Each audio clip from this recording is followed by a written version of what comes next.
بسم الله الرحمن الرحيم الحمد لله رب العالمين الرحمن الرحيم مالك يوم الدين إياك نعبد وإياك نستعين اهدنا الصراط المستقيم صراط الذين أنعمت عليهم غير المغضوب عليهم ولا الضالين.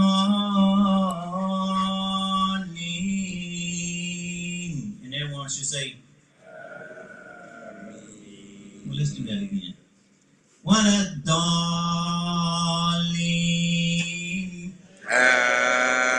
آمين. بسم الله الرحمن الرحيم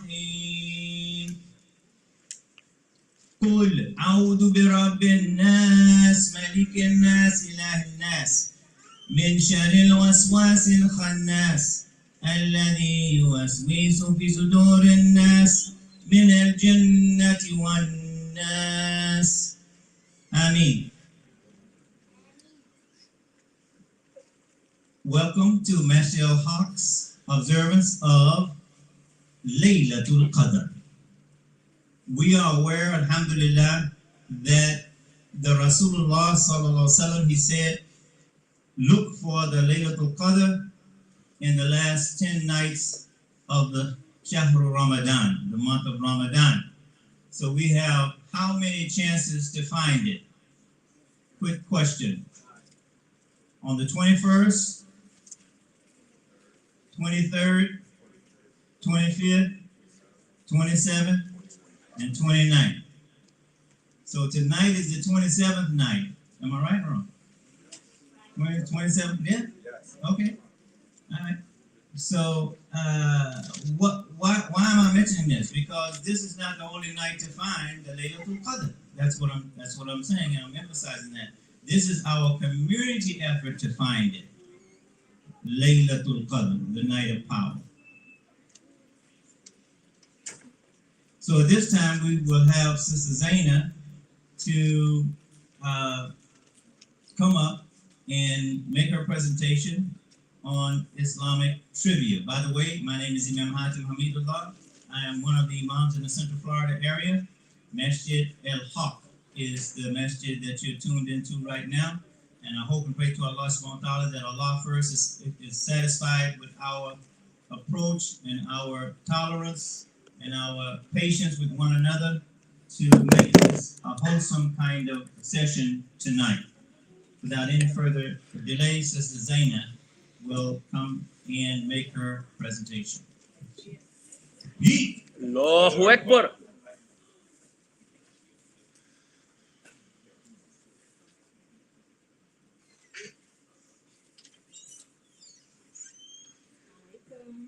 Waalaikum assalam.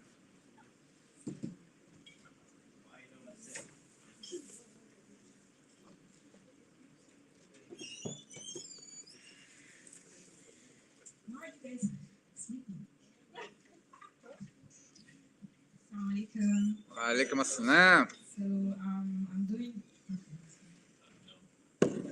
the trivia, Islamic trivia tonight, inshallah. So we're gonna do the same as last year. We're gonna need to do groups, and then each group needs to have at least like a phone with a buzzer. I'm gonna give you guys the website's name. Okay. Okay, so the sisters, I need 3 groups over there. You guys need to split up. And then, you get it? That's one group? Okay. So you're doing 2.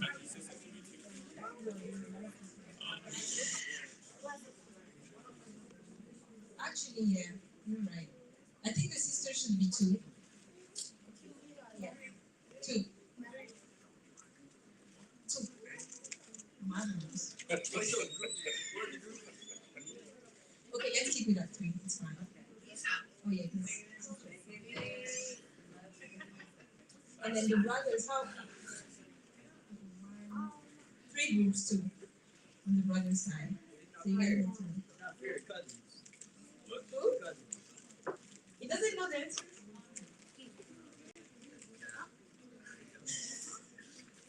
Okay, so you guys ready for the website name? I don't know. So it's buzzin.live. So BUZZIN.live.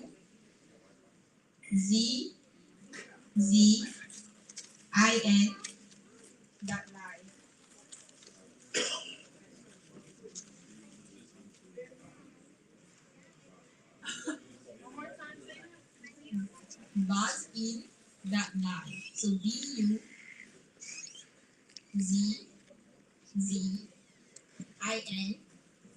BUZZIN.live.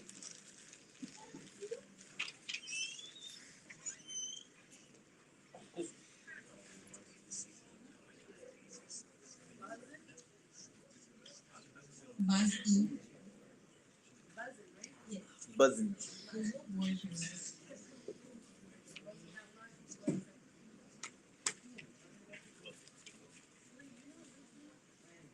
Join game or create game? Join. What's it called? Buzzin.live.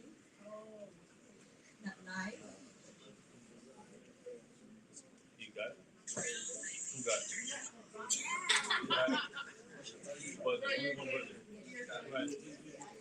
Tell them one buzzer. That's what I do. Buzzer. Buzzin. B-U-Z-Z-I-N-G. So,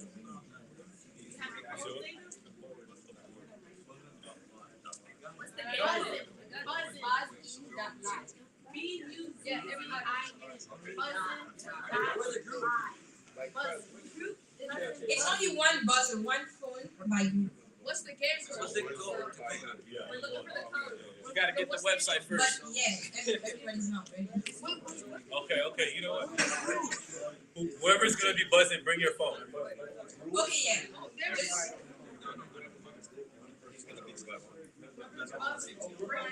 Yes. yeah, just one buzzer by group. Got it? Got it? I was gonna chop it up, but I'm just gonna let it run. We chilling. yeah. This is live TV. This is what happens. Ain't no cuts. Ain't Pastor Rich. Assalamualaikum.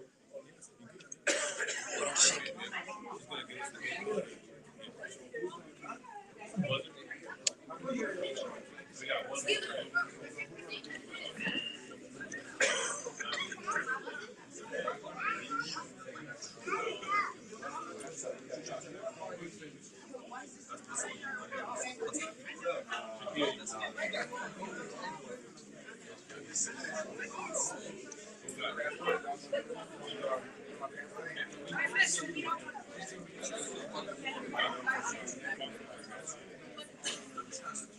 Okay, you got it.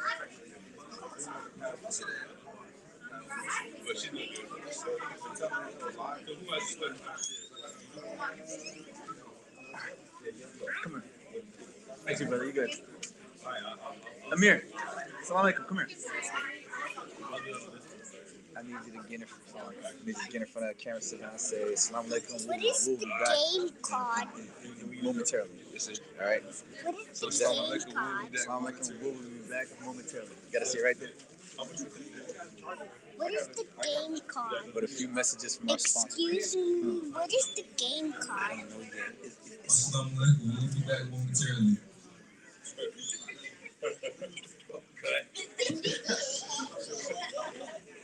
Bro, sound like you just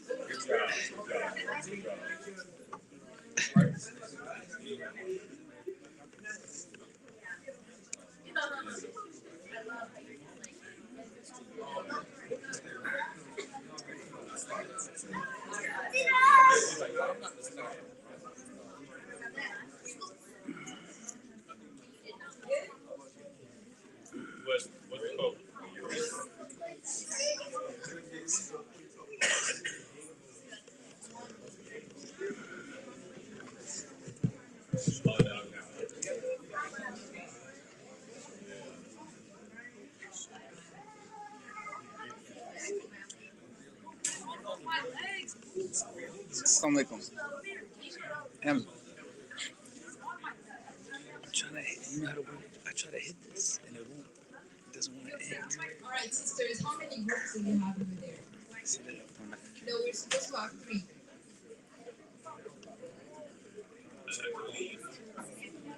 So you can press Command G. Oh, that's how you do it. It's like another way to. Watch it. Don't step on No, I don't think it's stopping though. Yeah, it's not. What does that say? Restart? No, that's the name of the Retreat. Yeah, that's something else. Why are you stopping it? Because she's ready to. She's not ready yet. Also, this was just her talking right now. Yeah, it's blah blah blah. But inshallah, like you can't leave it on, and then like once we finish, and Oh, I can. It's just live. Oh, ow. Sisters, I need to be ready. Are you guys ready? Yeah? It's weird, right? So, I need silence. Oh, let's keep it going now. Okay. It's weird. Okay, are you guys ready for the code? All right. 1, 6, 3, 4, 2, 7. Again. 1, 6, 3, 4, 2, 7. I have Nadine. Aksha. Outcast. Outcast? Okay. Stealing names from the 90s? Okay. Jibaya.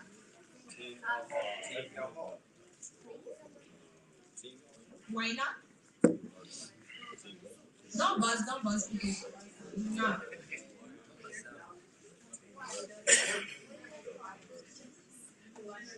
I locked. Yeah, they're supposed to have 8 phones. And you guys are, it's supposed to be 6 groups. 8 phones. Are you closed out? You can't join. So how many? One phone right here. Okay, 1, 2. It's the sisters. I bet it's the sisters. Can I? Okay, wait. Can I see the phones that have the buzzer on it? 1.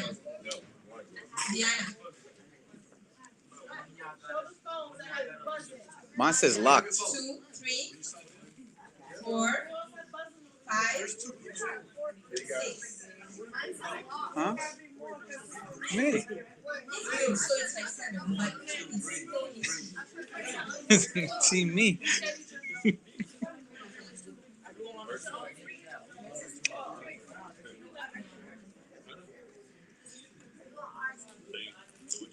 Assalamualaikum.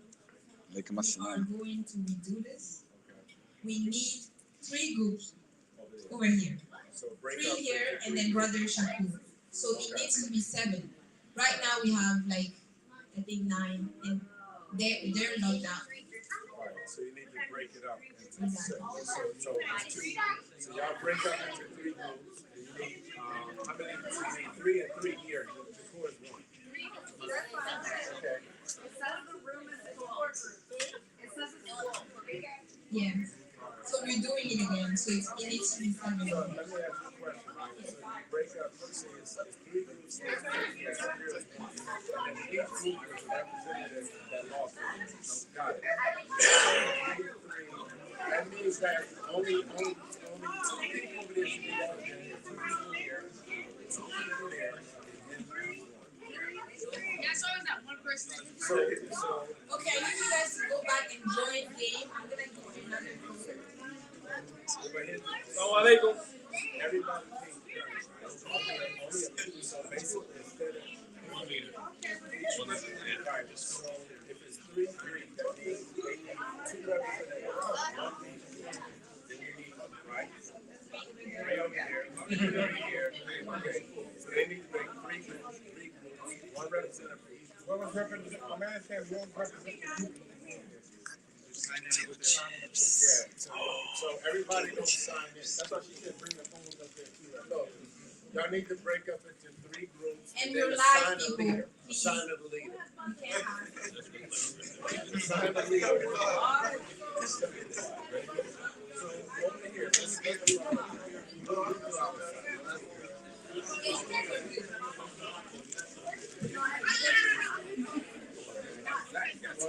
Are you guys good? Okay, 3 phones. Okay. No. Uh-oh. So everybody's ready for the code. Yes, inshallah. Are you guys ready for the code? Okay. 8, 9, 8, 5, 7, 4. Again, 8, 5, 8, 9, sorry.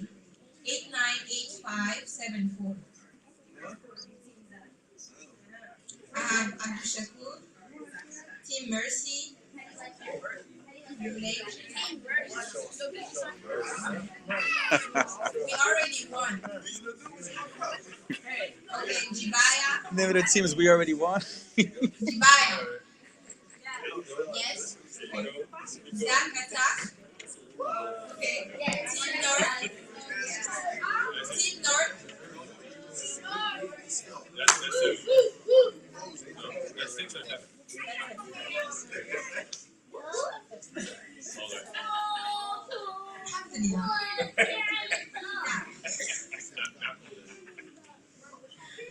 Okay. So here's the rule, right? You're gonna have 10 seconds. Listen.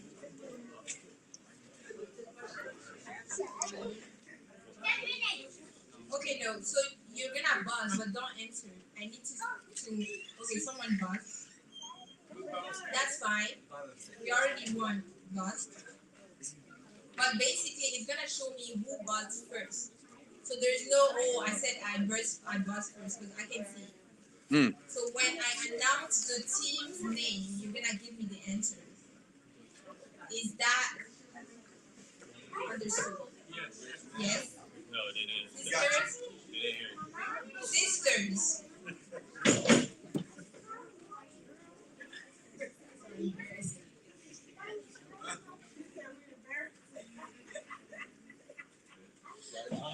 I'm gonna ask a question. You're gonna buzz.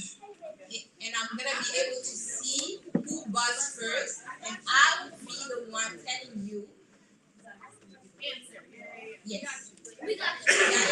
Okay. Do not buzz before she finishes Yeah. asking the question. Asking the question. Okay. We only have 20 minutes, but I think we're already. 20 minutes from now, sister. Inshallah. So, first question. Are you guys ready? Yes.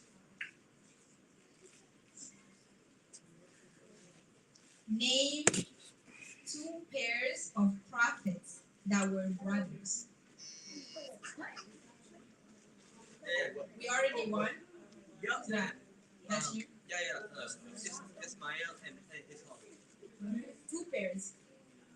So that's 1 pair. And then Musa and Harun. Okay. That's 1 point. Okay.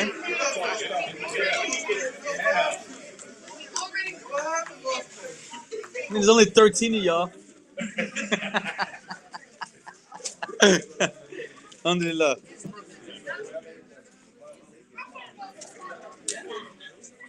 Sisters? That's right, for the brothers.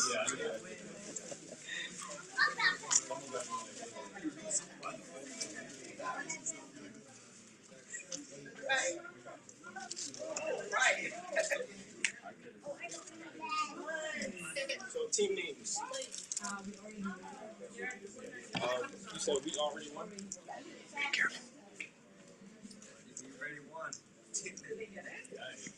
I'm gonna just put we won. I'm gonna just put we won. I'm gonna just put we won for them.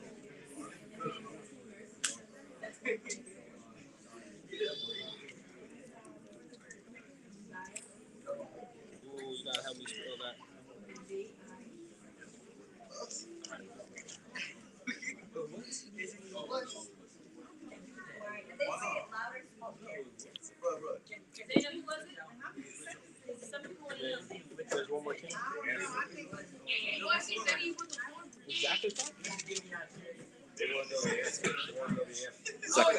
So it was. They didn't hear the The answer. Did it hear? Oh. Yeah, say it loud so you Yo. It's Hawk and Ismail, and then Musa and Harun. You guys got it? I'm gonna be sending out a post study guide. So you have the answers and the information. Right? And then you have brothers and His own team. I got you. Legion of Boom. Your Legion? Legion of Boom. Legion. Okay. I'm writing down the names so we can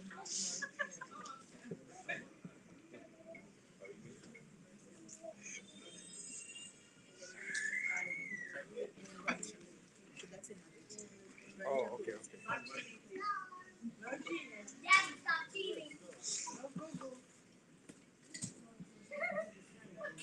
now we need to like.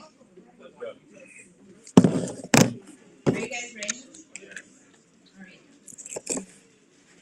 How many times was Prophet Musa alayhi salam mentioned in the Quran?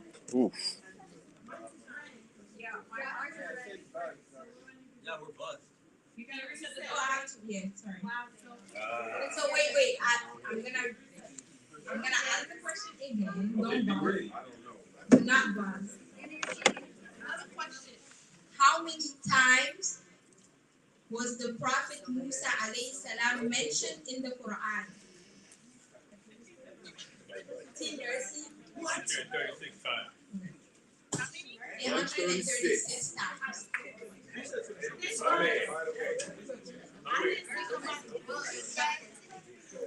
I can see it.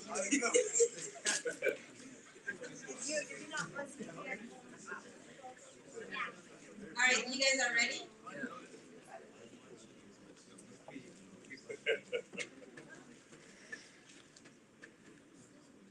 So, ready? Okay. Prostration should be on 7 leaves. Name them. Team Mercy. It's cheating. There's no way that. I saw Vader search on the I saw him searching on it. Put his phone down. You saw it, right?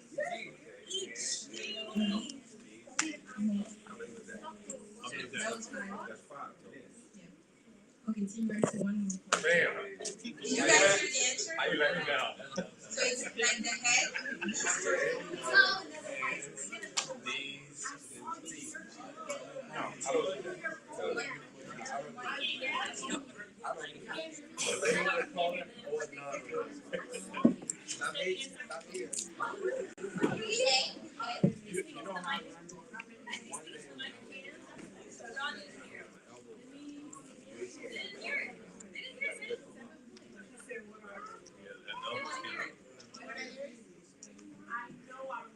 Okay. But can you repeat those for those who don't know? Can you repeat it for those who don't know? The head, that's counted as 1. So the forehead and the nose. You have the hands, 2. Knees, 2. And the toes. So that's 7. No elbows. The mistake when people have their elbows done, you have to lift your elbows. What? She said no.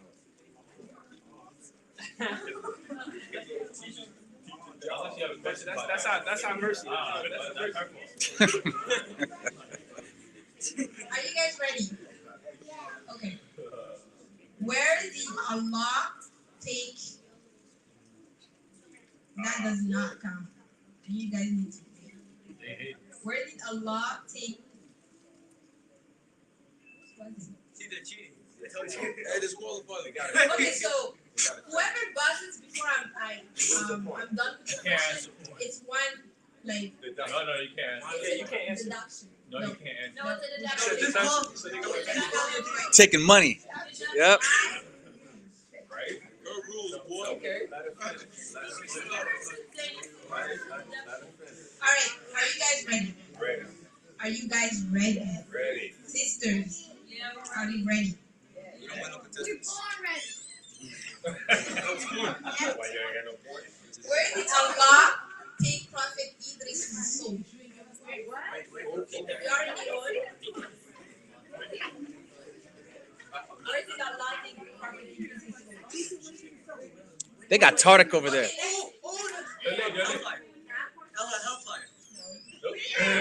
Next team. Team Mercy. To the fourth heaven. Where was the fourth ship? Where did Allah take Prophet Idris' soul?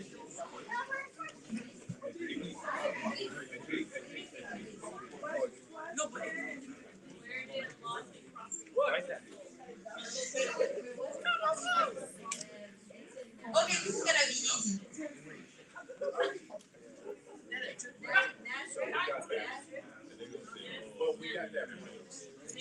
Ready?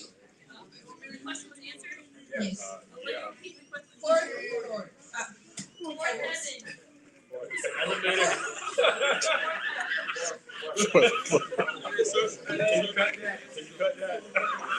We'll have to take it out later. Only one person seated. We're good.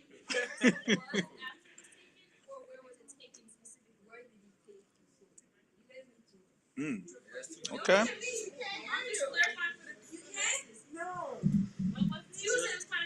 There you go. We should redo that one since everybody couldn't hear.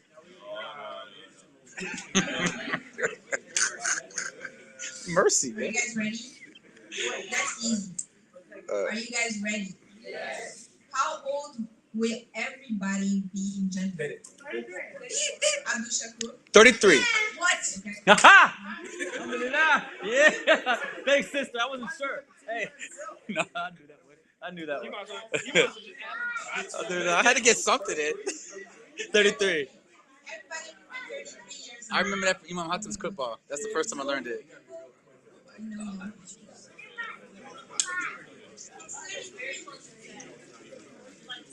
Ready?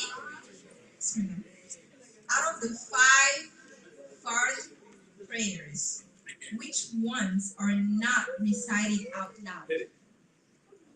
Timbers. No, there ain't no way. You said not out loud? Not out loud.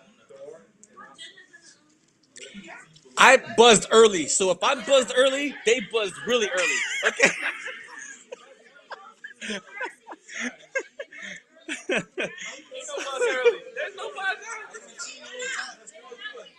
They did. You got it. iPhone. Wait, to be make sure put your ball with on you.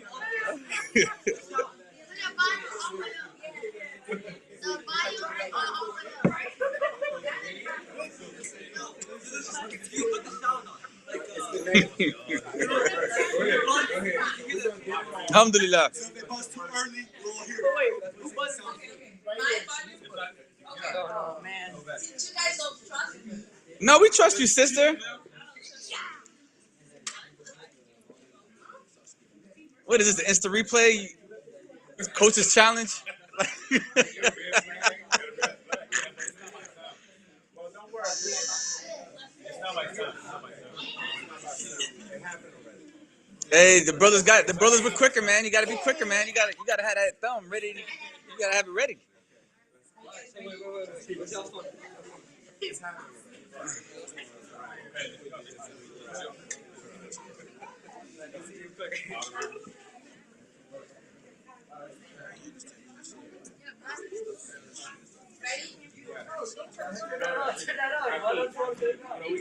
We need him to rotate his team.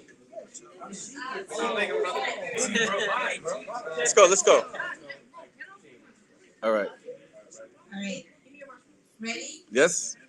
Inshallah. Who reconstructed the Kaaba? Abdul Shakur? No. Prophet Ibrahim and Ismail alayhi salam. Was it earlier? Yes. No.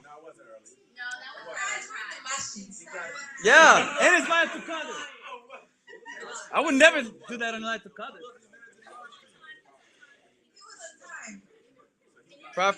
Prophet Ibrahim alayhi salam and Ismail alayhi salam.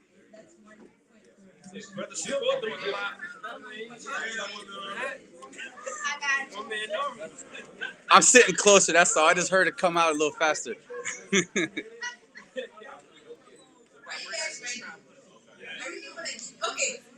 I got them trade fingers, man. Name the 4 best women in Islam. Zakatat. What?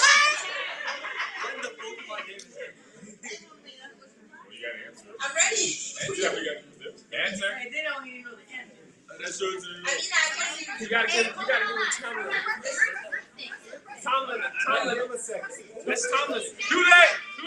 Okay. Too late. The check went bad. Too late. That's it. I can only think of. Okay. That's not equitable. Mariam, give it 10 seconds. Go ahead. What's the answer?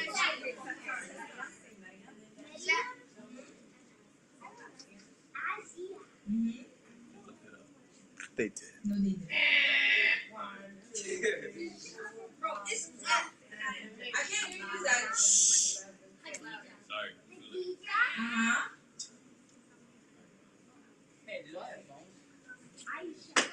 No. He laughed. Next. I would've got it wrong. We already won. Unless you guys want to give them the opportunity to answer. No? But why can't we say it? Why can't we say it? You cannot just ask if you want. It should be first to answer. Who got the second one? You guys are next. Oh, so we.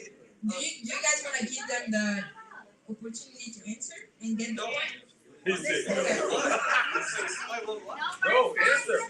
Okay, answer. He said yeah, so yeah.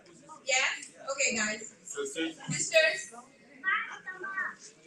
فاطمة رضي الله عنها، خديجة رضي الله عنها، مريم عليها السلام, and then Asia. Yeah. Oh. North. No. Yeah, it's no. Oh, okay. You said team what? North. North? I don't even have that team up here. I got Legion of Boom. Noor. Is it Noor? Jabaya. Zack Attack. Team Mercy. We won. Brother Shakur. Okay. Oh, there was Team Noor though. We probably just didn't. We won. Team Mercy. Yeah, they only got one anyway. Don't matter. It's really you guys. It's you guys. And you guys. And we won. Only got one. North, like or North. We won. It should have been we won because all you guys got is one.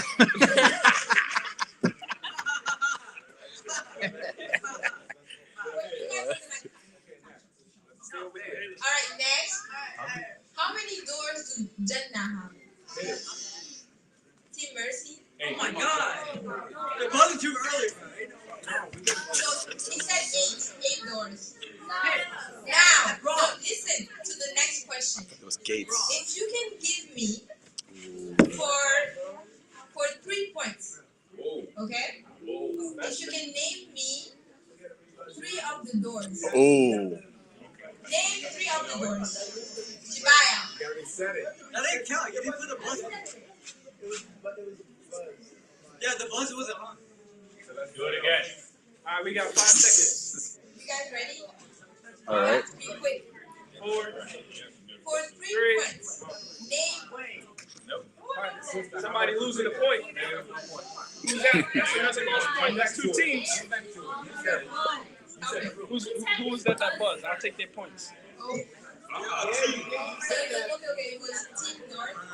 Team North? Negative 1 point. No, they have none. They just got 1. Zack Attack? And Zack Attack got -1. Yes. It wasn't like you guys just know they were like So, Get out of here. just listen to this. For 3 points, That's pretty good. there was a deduction just for 3 points. Okay, so we're at 2 now. Zakatak. You didn't say the full question. Okay, I'm gonna go with Baba Zakat, Siyam, and Baba Rahman. Ah, she paused. Okay, alhamdulillah. That's 0. Alhamdulillah. Wait.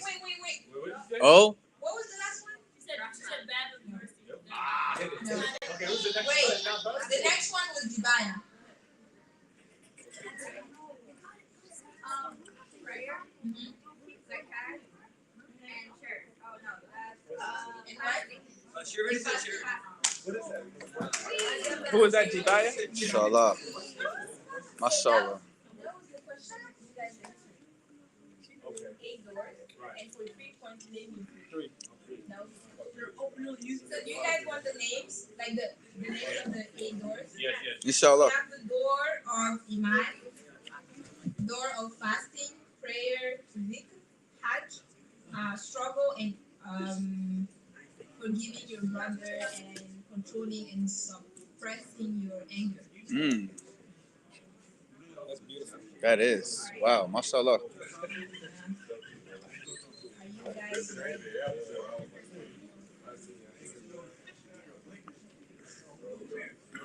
Okay, ready?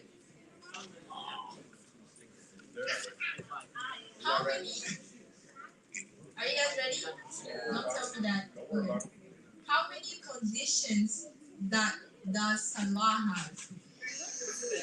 In mercy. There's no way. They don't know. Look.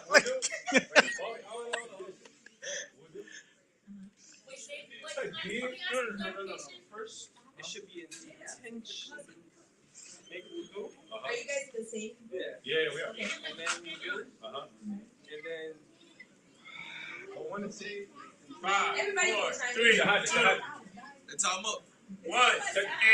Like this. Sajda. That's too long. We already won. 5. 5 what? 5 what? 5 what? Say it again. Conditions of Salah. You said 5. No, it's if you were listening, they already gave 3. They gave 3 here. I know. Okay, so. Alright, so. Alright, so what? Yeah. Wudu.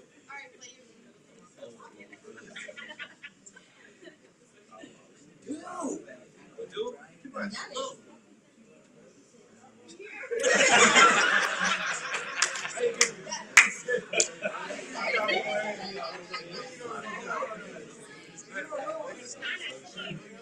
They're out. Wudu, takbir. You said you won't pass the points on it. Ruku? Ruku? No. That's what he said. That's what Wait. No. I'll So, joke you. Zakatak. Conditions of Salah. One day to the college.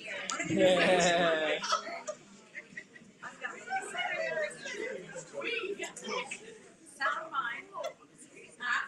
Sound mind. Sound mind. No. Jibaya.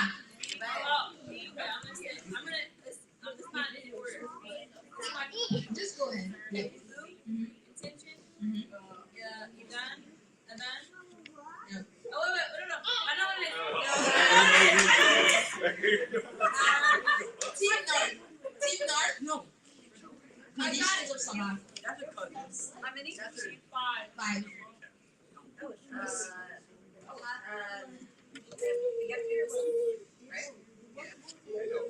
Nah, she got it wrong. Back to us. Everybody that was answers. Can you come back? We all failed. No. You guys want to come back? No, don't do that. No. No. I don't agree. I do not agree. Okay. No. That's We all didn't know. Okay, So neighbor. here they are. Alright? Niya, intention. Facing the Qibla. That's it. The time of of the prayer has to be right. So you can't pray before it's time. Covering the aura for men and women. And then wudu. That's a good question. That's fine. First, niyyah or intention. Facing the Qibla. Time of the prayer has to be right. Covering the aura. And wudu. Okay? Okay. So, okay, let's go to the prophets a little bit. Alright? Unbuzz us, please. Yes, I did. Okay. Are you guys ready? How many prophets are named in the Quran? We already won. Oh, 25. 25. 25. Hey!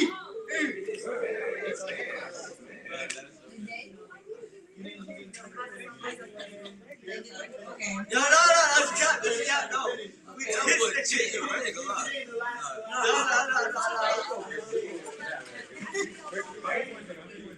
You got one. Yeah, he got two. Okay, guys, for 5 points. That's crazy. You gotta go with the most points at least. Like the less, like you gotta go 2 points less than the most points. For 5 points, did you guys hear the last question? How many prophets? He said 25, okay? For 5 points, alright? If you buzz and it's not time, you're deducting for 1 point. Okay? For 5 points, name me 10.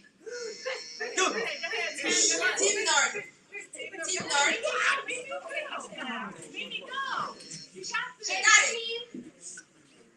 Muhammad, Wait, that has to be like a time limit. Like a... Yusuf, What? Adam alayhi salam. That's 5. Uh-huh. That's 6. No. We need 4 more. Noah, Uh-huh. No time? Uh-huh. You did. Isaac,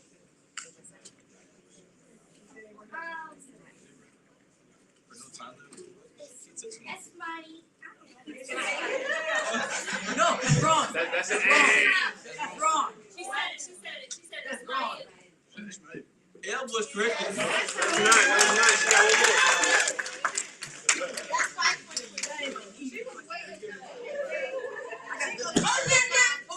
You can have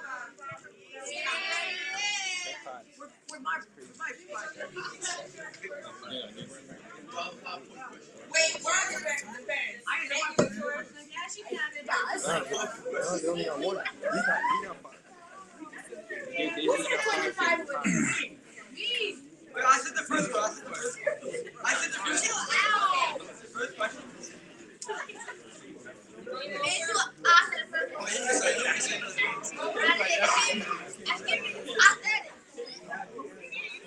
Okay. Now that the candy's out, you guys I are said excited. We need another 5 points. Did you get one? He didn't say nothing, miss. He didn't say nothing. What's the wait? You have to wake up. I'm done. Oh no. Okay.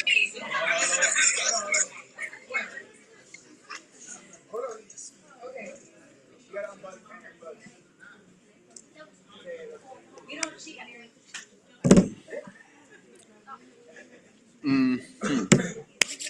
All right, ready? Okay. What's that in your mom? Ready? Okay. Who are the prophets? Man. Who are the prophets that Allah sent blessing upon the day they were born, the day they were gonna die, and the day they will be? You're stupid. Take away their point. Yep. See, I told you we only have one. That's really this should be the day. We only have one. Oh, what happened to Team Mercy? Oh, y'all got 5, right?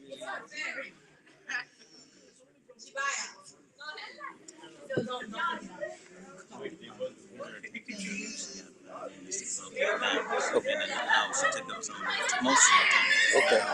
Okay. It's going well, so I just went ahead and let it go. Alhamdulillah. But make it in essence, rap. I tried to end the stream earlier and it wouldn't end. Maybe because the battery was low. It might end now. We'll try it. Don't end it. Right. I'll try it in a minute. Yeah. So you tried to end it before? Earlier, yeah, when we was having technical difficulties. The Maybe day we they were keep born, going. the Yeah, day they let's were keep gonna going. die, Inshallah, and we'll the just day chop it they'll up be later if with we have to. Yeah. Inshallah. Okay. Zakata. Okay. Alhamdulillah. Uh-huh. The Prophet Sallallahu Okay, next, we already won. What was the question? Could you repeat it, please? Please! Too late. Maybe too late. Who are the prophets that Allah sent blessing upon the day they were born, the day they were gonna die, and the day they will be resurrected? If you were listening, you will have No, one. I can hear but he's if you were he's not, talking to me. I don't know why. Say it one more time. No, I know. So, okay, say it one more time. Say the question. the prophets that Allah sent blessing upon, the day they were born, the day they were gonna die, and the day they will be resurrected. Isa Uh-huh. and Adam. No. Next, Team North. The question is, who are the prophets that Allah sent blessing upon? The day they were born, the day they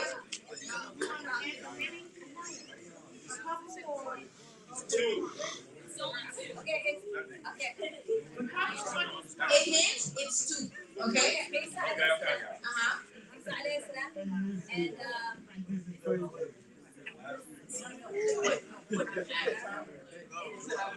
They don't know.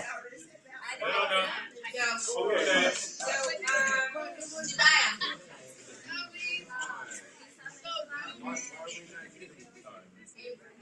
no. I got it. Team Mercy. Isa alayhi salam and Yahya alayhi salam. Oh. he cheated. That's way too much time. The man has to. Yeah.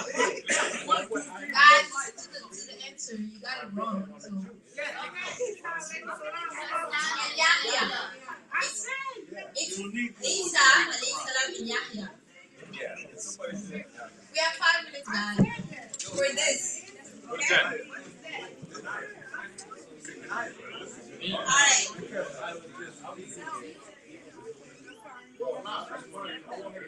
Are you guys ready? Okay. We didn't put the bus. Ready? Ready? Okay. Who is the prophet that Allah named? We already won. I know. Yeah. Huh? We already won. Go. So Yahya alayhi salam, Allah named him like he was, Allah specifically sent down his name. It was the first. Go. Put 3 points on there. I thought that was 1 point. Yeah, it's one. No, but like total we said. Hey. I don't know. I never. He lived. Wait. He lives, basically. Yeah. What does Yahya mean? that's supposed to know. I don't know. And Shows a Hayat. hayat. Yeah, he Yeah, lives. so he lives, right? Yeah. Yeah. That's I didn't hear your question. Okay, okay, that's easy, okay? How many doors did Jahannam have? Was I done with the question?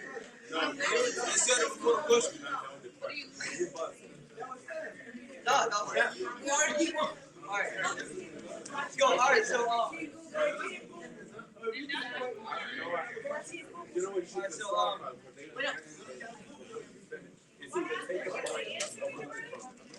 alright, 7. No, you can't. That question does not count, okay? But it's 7 doors. Hey, let's go. You guys was before. No, we did it. No, we did it.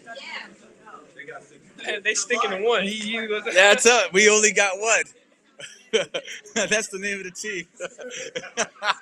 We misheard it. We already won. We only got one. So there are 4 prophets, okay, that Allah named Ulul Azmi, okay? It's like they're the prophets of firm resolve. So you're gonna have to name the 4 prophets that were of firm resolve. What is firm resolve? You're the one. But can you repeat the question? Because he keeps on not hearing the question. But can you repeat the question? Actually, I was wrong. Okay, it's 5. So I'm gonna redo the question. Yes. Alright, so we still get the question. What do you mean by that? Some people don't know.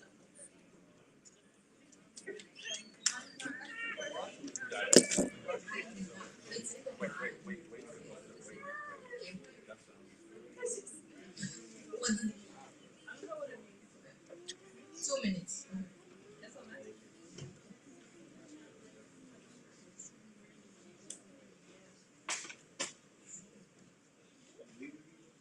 Okay, ready?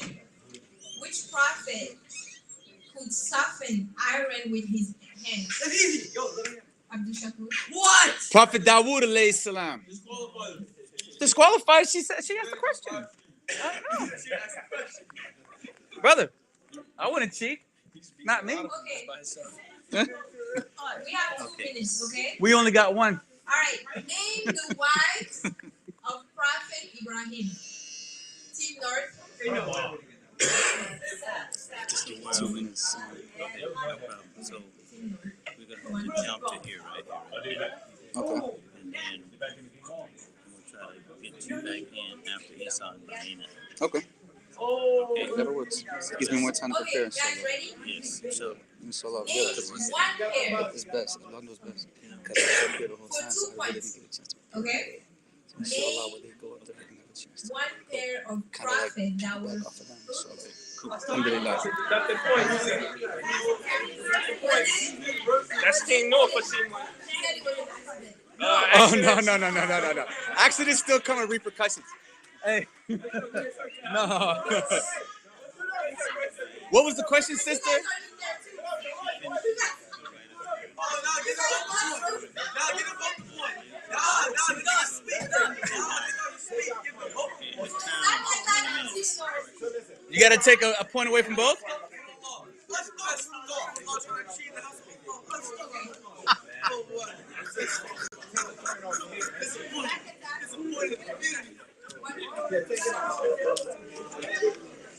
What's the ruling, sis? You taking a point? So Zach attack is -2.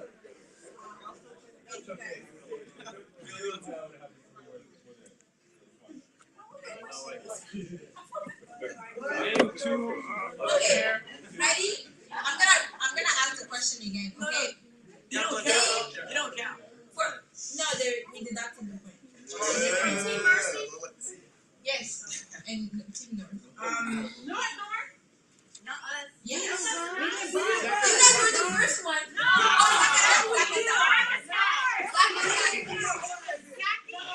Yes. Let us set the baby.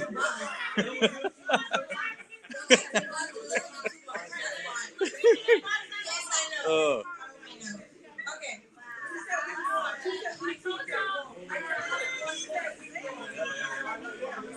For 30 seconds, okay? 2 points. Name 2 prophets that were father and son. Jibaya.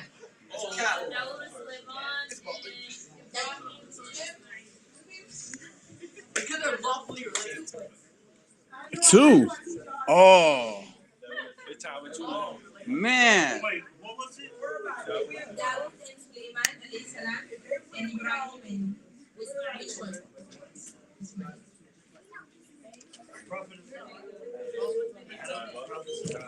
1 minute, inshallah. Okay, guys. Question: what are angels made out of? Light. You only got one.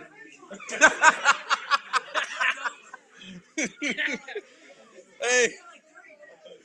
This is an easy question. You only got one. Guys, go. For 5 Oh. Don't pause be ready. Okay? It's really easy. 5 points. Go ahead. In which month was the Quran revealed? Zakatan. They don't know.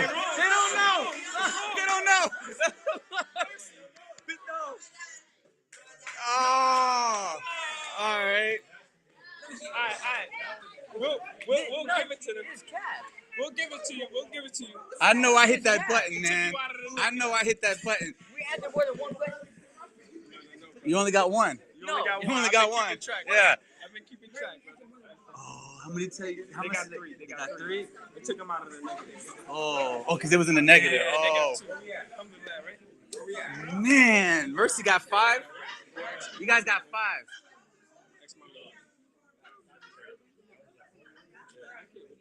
Team North is winning? Oh, they're tied with us. Who's up by one? Oh, so you guys So we're just you gotta do a tiebreaker, inshallah. We gotta do a tiebreaker, inshallah, between the 2 winners, inshallah. Yes, tiebreaker, okay?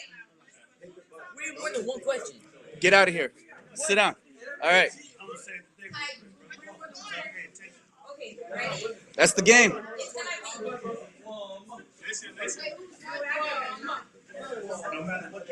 be. So wait, it's gonna be one question for 1 point, and then the following question to that one. It's gonna be. I'm gonna ask one question, and then the following will be. How many points are they Well, we're tied up right now. with who? The North. How many? Let's see. 5 and 5. 5. So Yeah, one question. just one question. When it done. Who's the west side? Between both of us, right? Is there a west team here? Just us two, right?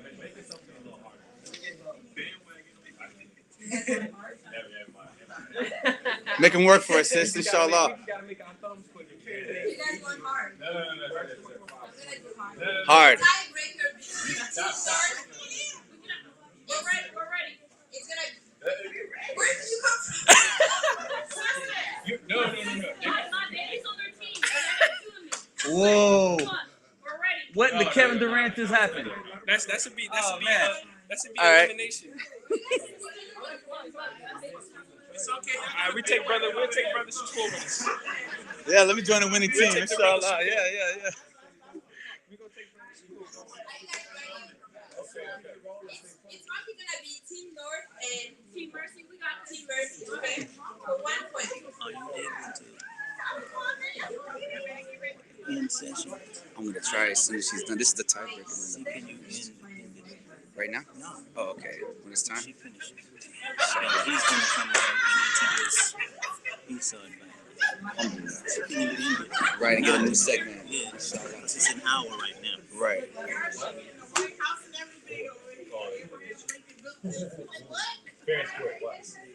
I'm rolling with Mercy, man.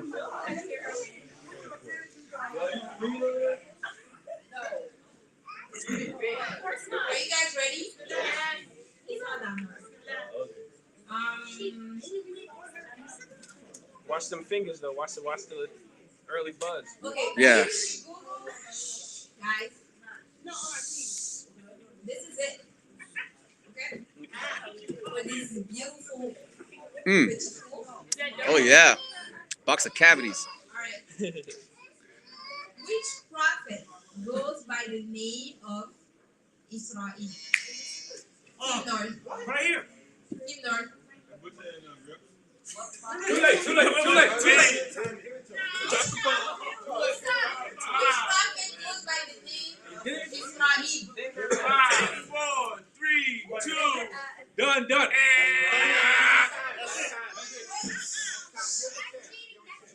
What did you say? We can't. That's too much time. That's three checks. Okay, next question. No, okay? No, we got the And answer. it's gonna give me 10 seconds. We got the answer. No, Next question. No, it was easy. Next question. I read the Quran. I know the answer. I've been there.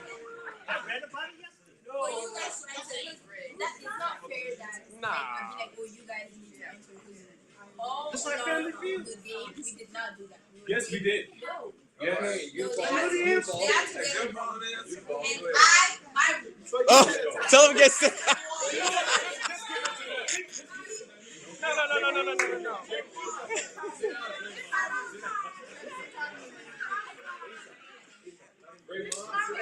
You want to get a second?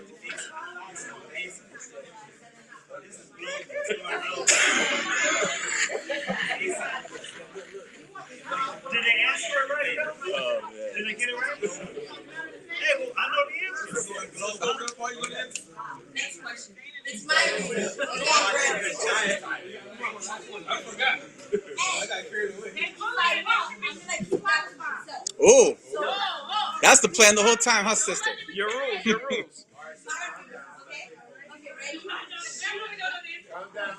Okay, guys, Now listen to the question now. listen. Team North. Boy, you said we were talking.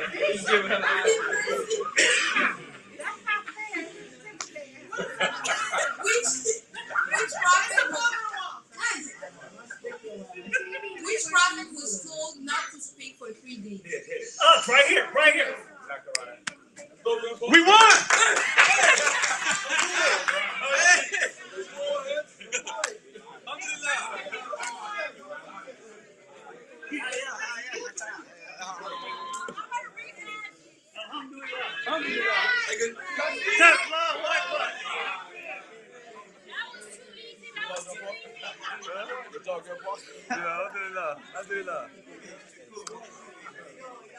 Because the men are required to come to church.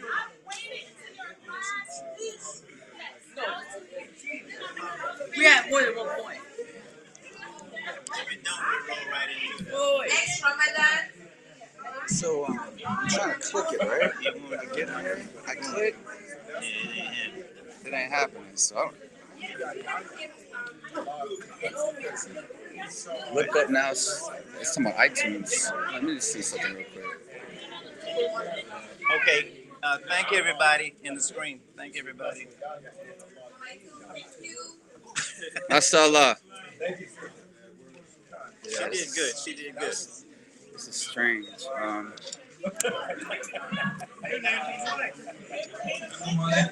Get everybody's attention. Get everybody's attention. Somebody So,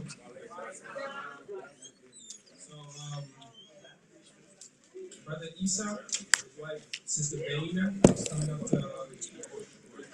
No, I'm actually after you guys. We're going over. We had to shift it around, inshallah.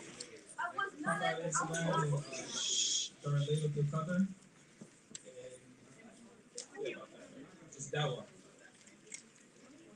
So I have Brother Esau and Sister Baina, inshallah. Inshallah.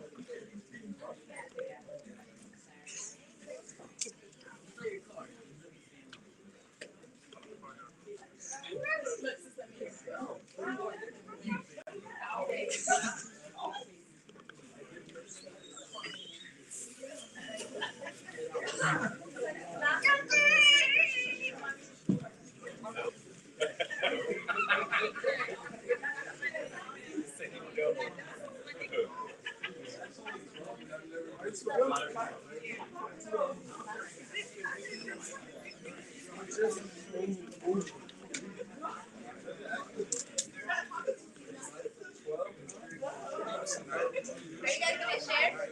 Are you sharing?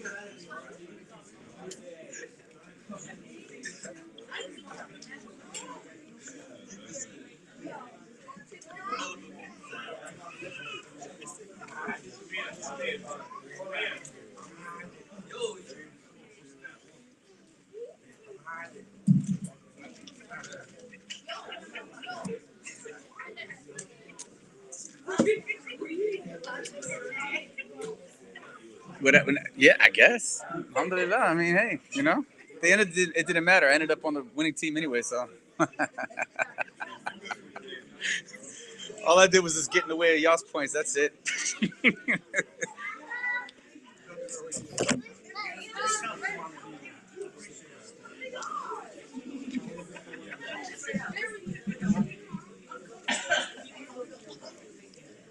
Young boy.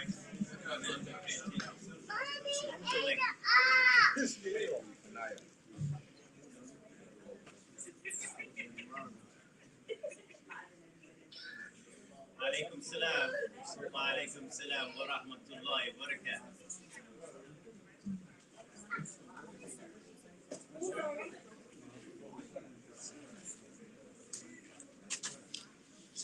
Let's go. Bismillah. أعوذ بالله من الشيطان الرجيم. بسم الله الرحمن الرحيم. إنا أنزلناه في ليلة القدر وما أدراك ما ليلة القدر ليلة القدر خير من ألف شهر تنزل الملائكة والروح فيها بإذن ربهم من كل أمر سلام هي حتى مطلع الفجر. بسم الله الرحمن الرحيم. So this is a surah that's going to be at the center of our discussion tonight.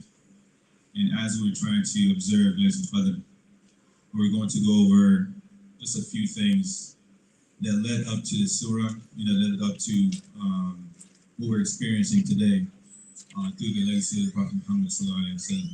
So with that being said, I'm going to give you your sister Bayina the mic so she can introduce the topic. So the topic is Prophet Muhammad, Laylatul Qadr, and Dawah. So we're trying to figure out how to combine all these topics together. So just to give you an idea, we're going to first talk about the prophethood, not his whole life, because it's a lot from the beginning to the end, but kind of like his moments of spiritual solitude and what led him to revelation. His first time getting revealed verse of the Quran, and then kind of like what Laylatul Qadr means to us, how we can achieve it, and have we achieved it in our life so thus far.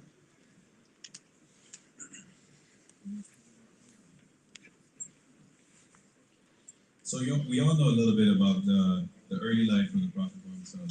So to introduce this, let's kind of make it interactive. So who wants to volunteer to speak about the situation of Arabia at the time of the Prophet ﷺ before he became a prophet?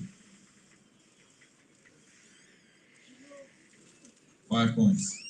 You get a $10 gift card. No, I don't know. Did you say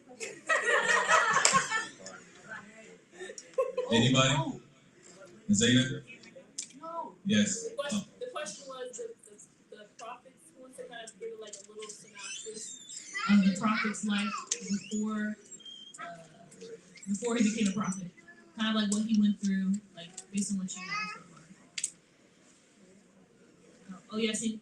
So like in Quraysh, the tribe, like this, I don't think we're in worship. Speak up.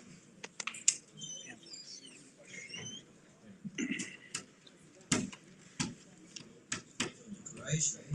I don't know like they're stupid enough to worship it. And like before Muhammad came, they're like, when he came, like they kind of like stopped it kind of. But they're ignorant and they listen to him. So what they do again? What's some examples of their practice? They used to like give money to idols, think that it would their wishes come true. Alhamdulillah. Yeah, so thank you, Yassine. So as Yassine said it, in Arabia at that time, there was a lot of ignorance, right?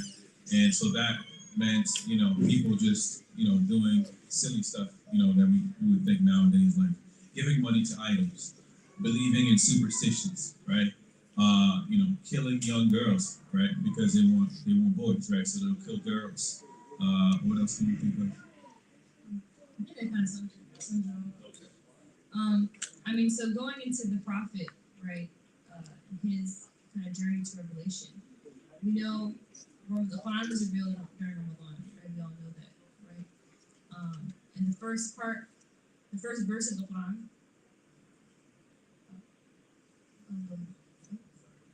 We jumped the gun a little bit. Let's go back. So as the Prophet Muhammad sallallahu alaihi wasallam, he evolved in that environment, right? And we all know that he never left his fitrah, right? So if you can picture a person, right, that is trying to doing their best, you know, he's seen as an amin, he's trustworthy, he's pious, right? Even though there is no concept of, you know, religion like that at that time, but at least he knows that he has this thing that the Arabs used to call hanifa, right? The same characteristic that the Prophet Ibrahim had, right?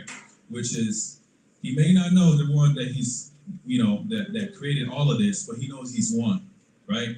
And just like Prophet Ibrahim alayhi salam, he said, "Alladhi khalaqani fahuwa yahdini." Whoever is the one that created me and created all of this is the one that I believe in, and it is the one that created me. So when the Prophet ﷺ used to go to, you know, he used to be around people and see all this corruption, something in his soul made him feel like he needed to leave. He needed to go, you know, do itikaf, go somewhere else. And what he would do is go into the cave, right? The cave of Hira. That's where he would spend a lot of time. And actually, I didn't know this, but it was about 3 years that he used to go to this cave and seclude himself from the people and just think about his condition, his people's condition, and how he can actually help. Because the real thing was, it was not an egotistical way of, you know, just, you know, removing himself. It was more of a concern for himself, the people around him. And that's what made him really popular, because he was selfless as a human being. So that's the preface, right? Him searching for God, right? Trying to find the truth, trying to find some type of guidance that's going to help him and his people. So then comes the part where he is, you know, we all know this part when he is in the cave of Hira and he's doing itikaf, he's doing, you know, he's reflecting, he's meditating, right? And what happens is the angel Jibril comes. And we all know the story. He squeezes him. Iqra. وما أنا بقارئ. اقرأ. وما أنا بقارئ. And then he squeezed him again. اقرأ. And then he said, okay, so what do you want me to read? And this is it's a very important moment in history, right? Because this whole time, Muhammad was actually reading. He was reading his society, he was reading the people around him, right? So Jibril was just introducing and making obvious, not Jibril, but Allah was making obvious what the Prophet ﷺ was doing this whole time. He said, "Iqra bismi rabbika alladhi khalaq." Because when he used to look at the people around him and look at the environment, he knew that there was one God that created all of this. And it's that one God that he was seeking all those 3 years until the revelation came to him.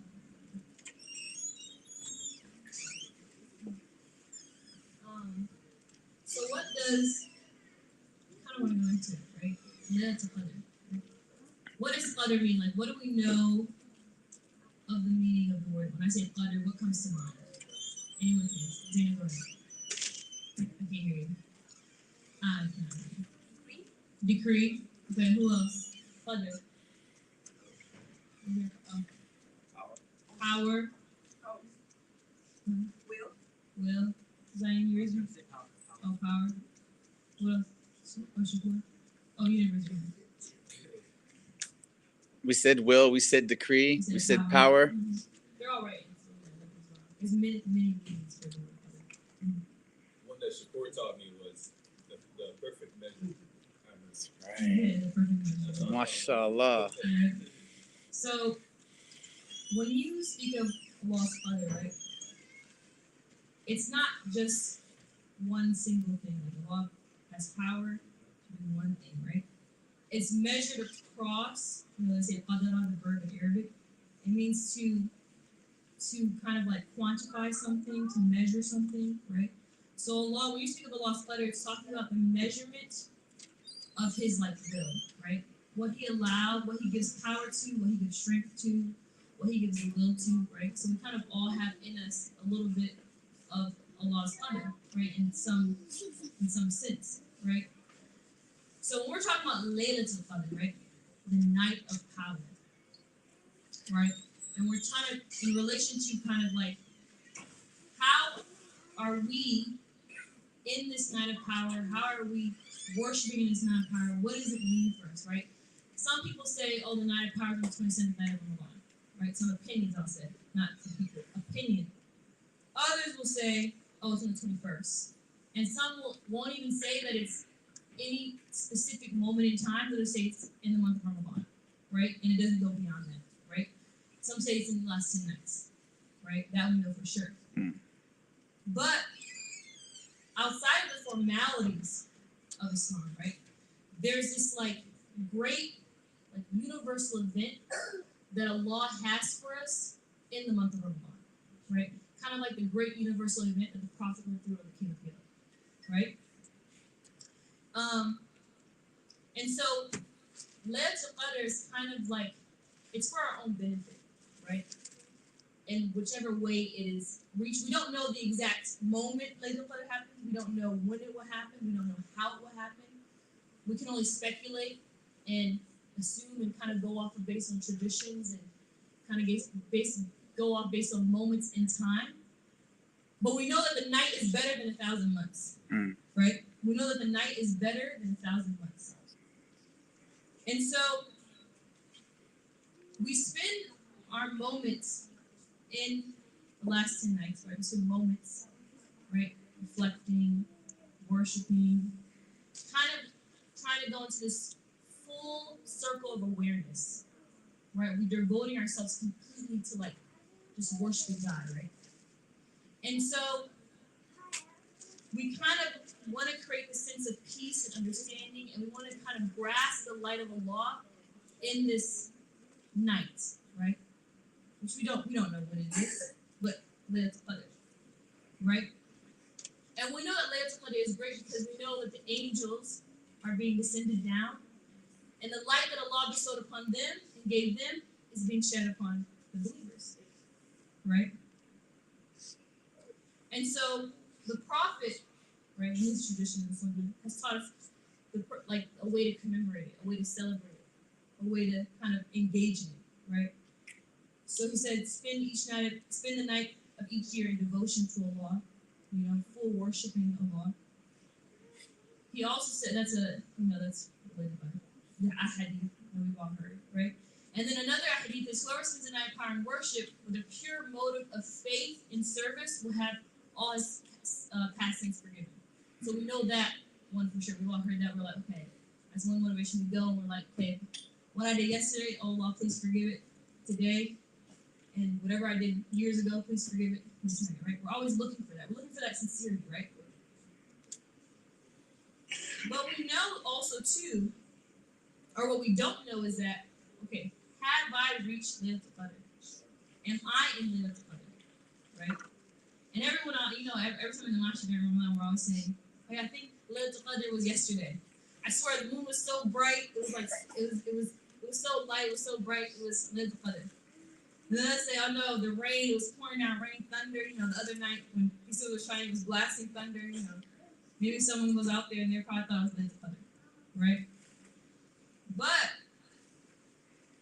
really, kind of in a sense, and this is kind of me going kind of extrapolating into this like spiritual side of it, we kind of each have our own feeling and idea and internal sense of Laylatul Qadr. Like, we kind of each have our own Laylatul Qadr. We kind of each elevate to that highest level of understanding and devotion and worship to Allah.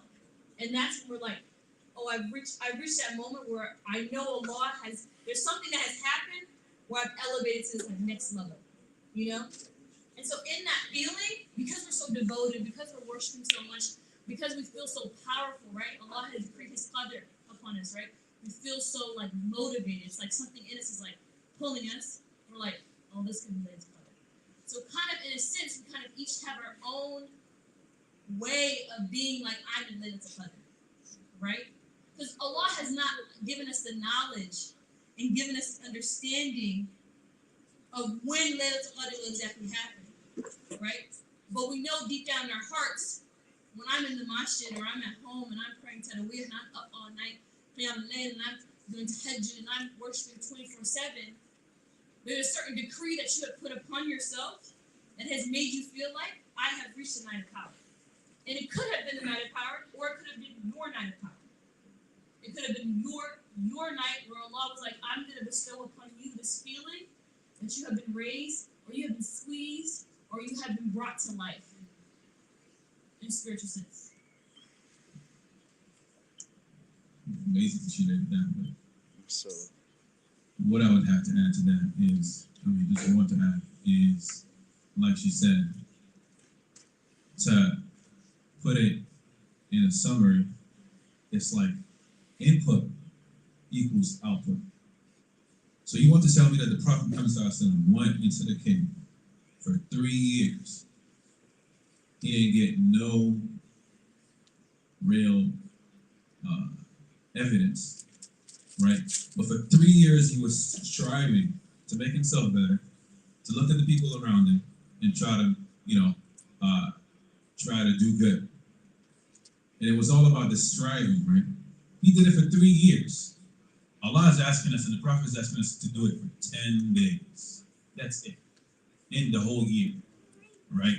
So it's just about the struggle that the one goes through, right? It's like a spiritual marathon in a sense, where when you exert yourself and you do extra and extra and extra, and you reach that point, like you said, of the feeling that you got something, that's when it happens. Because Allah says, Laylatul Qadr khayrun min alf shahr, right? It's better than 1,000 months, right? And the multiplier is in the intention. The one that says really seeks and intends to reach it is going to reach Laylatul Qadr, right? So we have to kind of look at that parallel of how the Prophet ﷺ got revelation, because it's said that Laylatul Qadr is when the first ayah of the Quran was revealed, right? That's when the Quran was revealed, only Laylatul Qadr.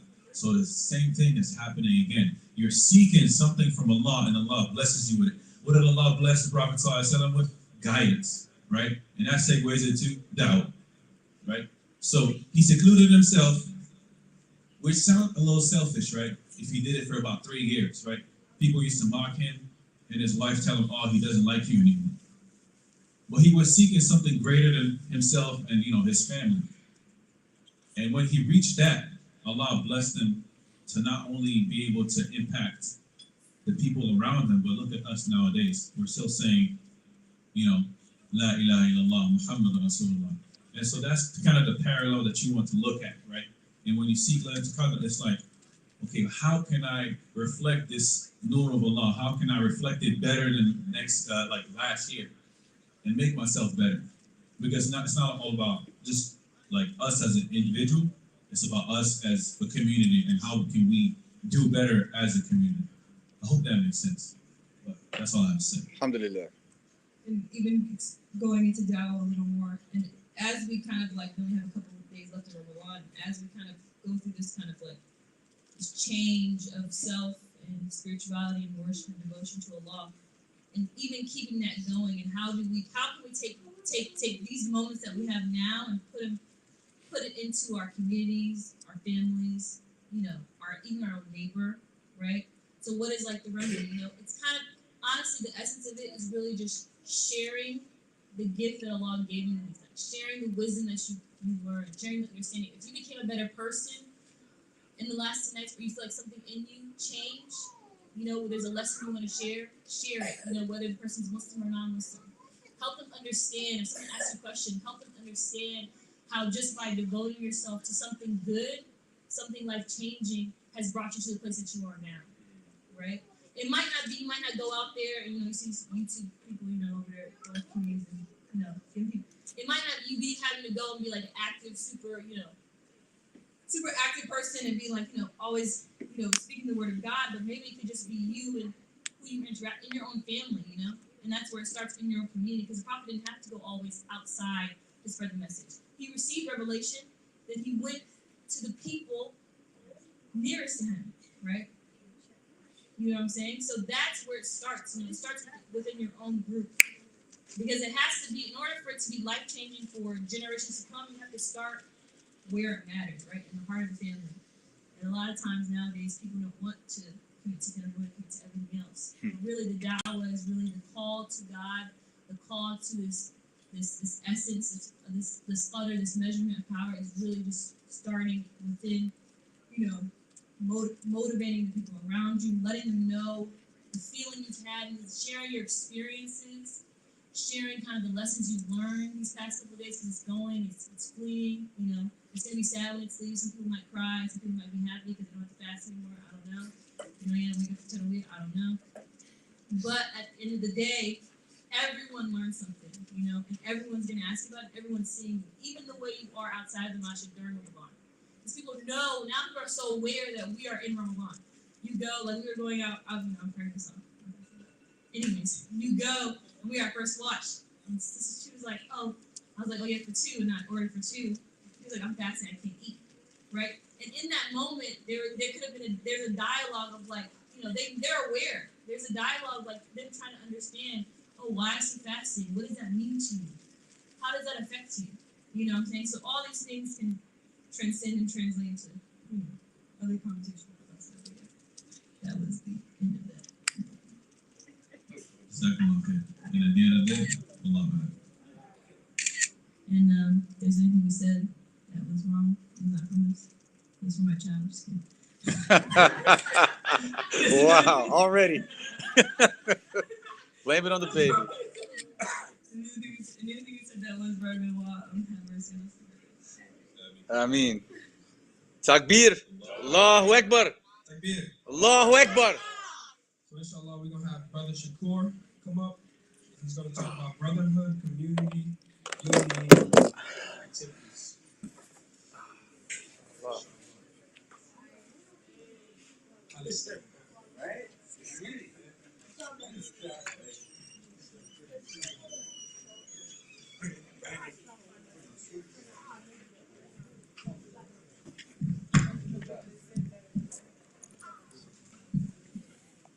You want me to move the chair and sit in?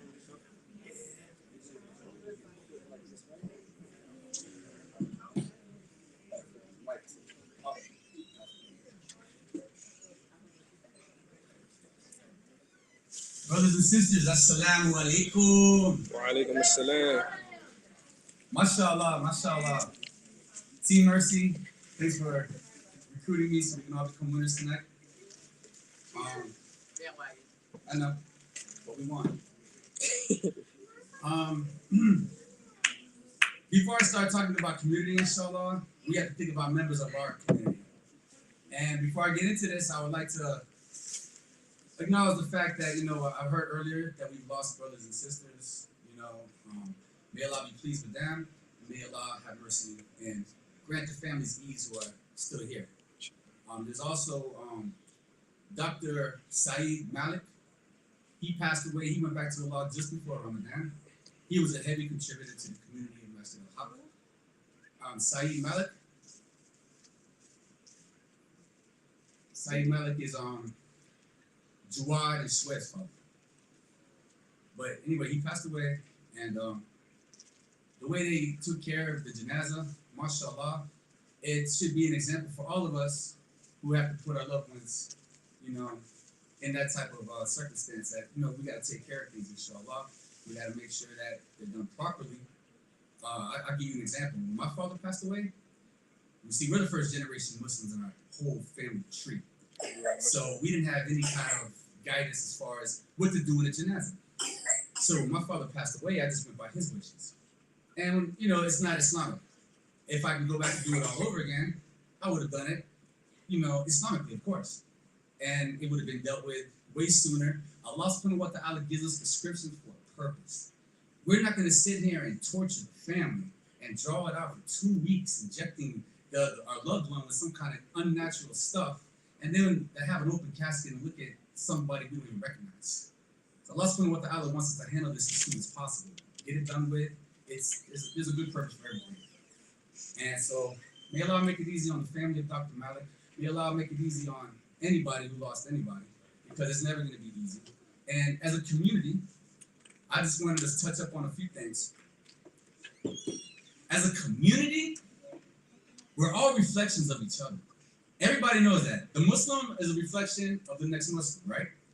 So just imagine if you don't have any reflection. Imagine getting up every day and you don't have a mirror to look in. You're only looking out. So if you surround yourself with non-Muslims, any time of the year, but especially during Ramadan, you don't even know, you can't see yourself. So how are you going to continue through a fast? How are you going to continue through life if you can't see yourself? Just imagine every day you wake up and you don't look in the mirror. You might think you look good, right? But really, you probably look messy because you can't tell if your hair is straight. You can't tell if your teeth is this and that. You can't see yourself from different angles. But on the flip side of that, inshallah, you stay around the community. You stay around the brothers and sisters. The more brothers and sisters that you're around, the more reflections of yourself that you can see, the more angles that you have. This is how Allah works. You know, Allah gives us the prescription to be around each other. I see brothers and sisters that try to do Ramadan by themselves. SubhanAllah. They don't have any spirit in them. Why? Because where's the reflection at? They can't see themselves. They can't see if they're bright. They can't see how they're acting. They can't see anything because they're around people that are only asking them to look at them. Distractions. Darlene, they call it. Astray. I don't even see how that can possibly be a factor. When Allah subhanahu wa ta'ala tells us that community life is one of the prime pillars in Islam. Not a pillar, I don't want to say pillar because we have 5 pillars, but it's one of the prime issues that we have to take care of. Community life. And if we don't have a community, guess what? We don't have an ummah because the ummah is a community. If we don't have that, then we can't see ourselves. We're not going to see what we're doing. We can't see our progress. We can't see anything, whether we look foolish or not. So what I want to bring to the table, inshallah, is a community is not always going to be consisting of people that get along with each other all the time, because those would be clones. Those would be, fakers, man. We're all got our own mindsets. Some brothers and sisters might see one thing one way. Some brothers and sisters might say, oh, we should practice another way. It's all la ilaha illallah Muhammad Rasulullah sallallahu alaihi wasallam. There should never be a point where the way that a brother understands how to worship Allah should get in between him and his community, or vice versa, because we feel like, oh, well, you're not doing that right. Whoa, wait a minute. We're trying. We could be wrong. It's okay. That's what family does. So you can tell when somebody's not family, because as soon as you guys fall out, what's going to happen? That's it. It's over. No rap. That's not family. It was only going well as long as everybody got along. That's not a trial. That's not a tribulation. That's nothing. So there's no strength in there. When a family goes through it and they make up, they're stronger afterwards. You can't penetrate that bond. If 2 brothers get into it together, right? The tension is gone. And guess what? They're still with each other.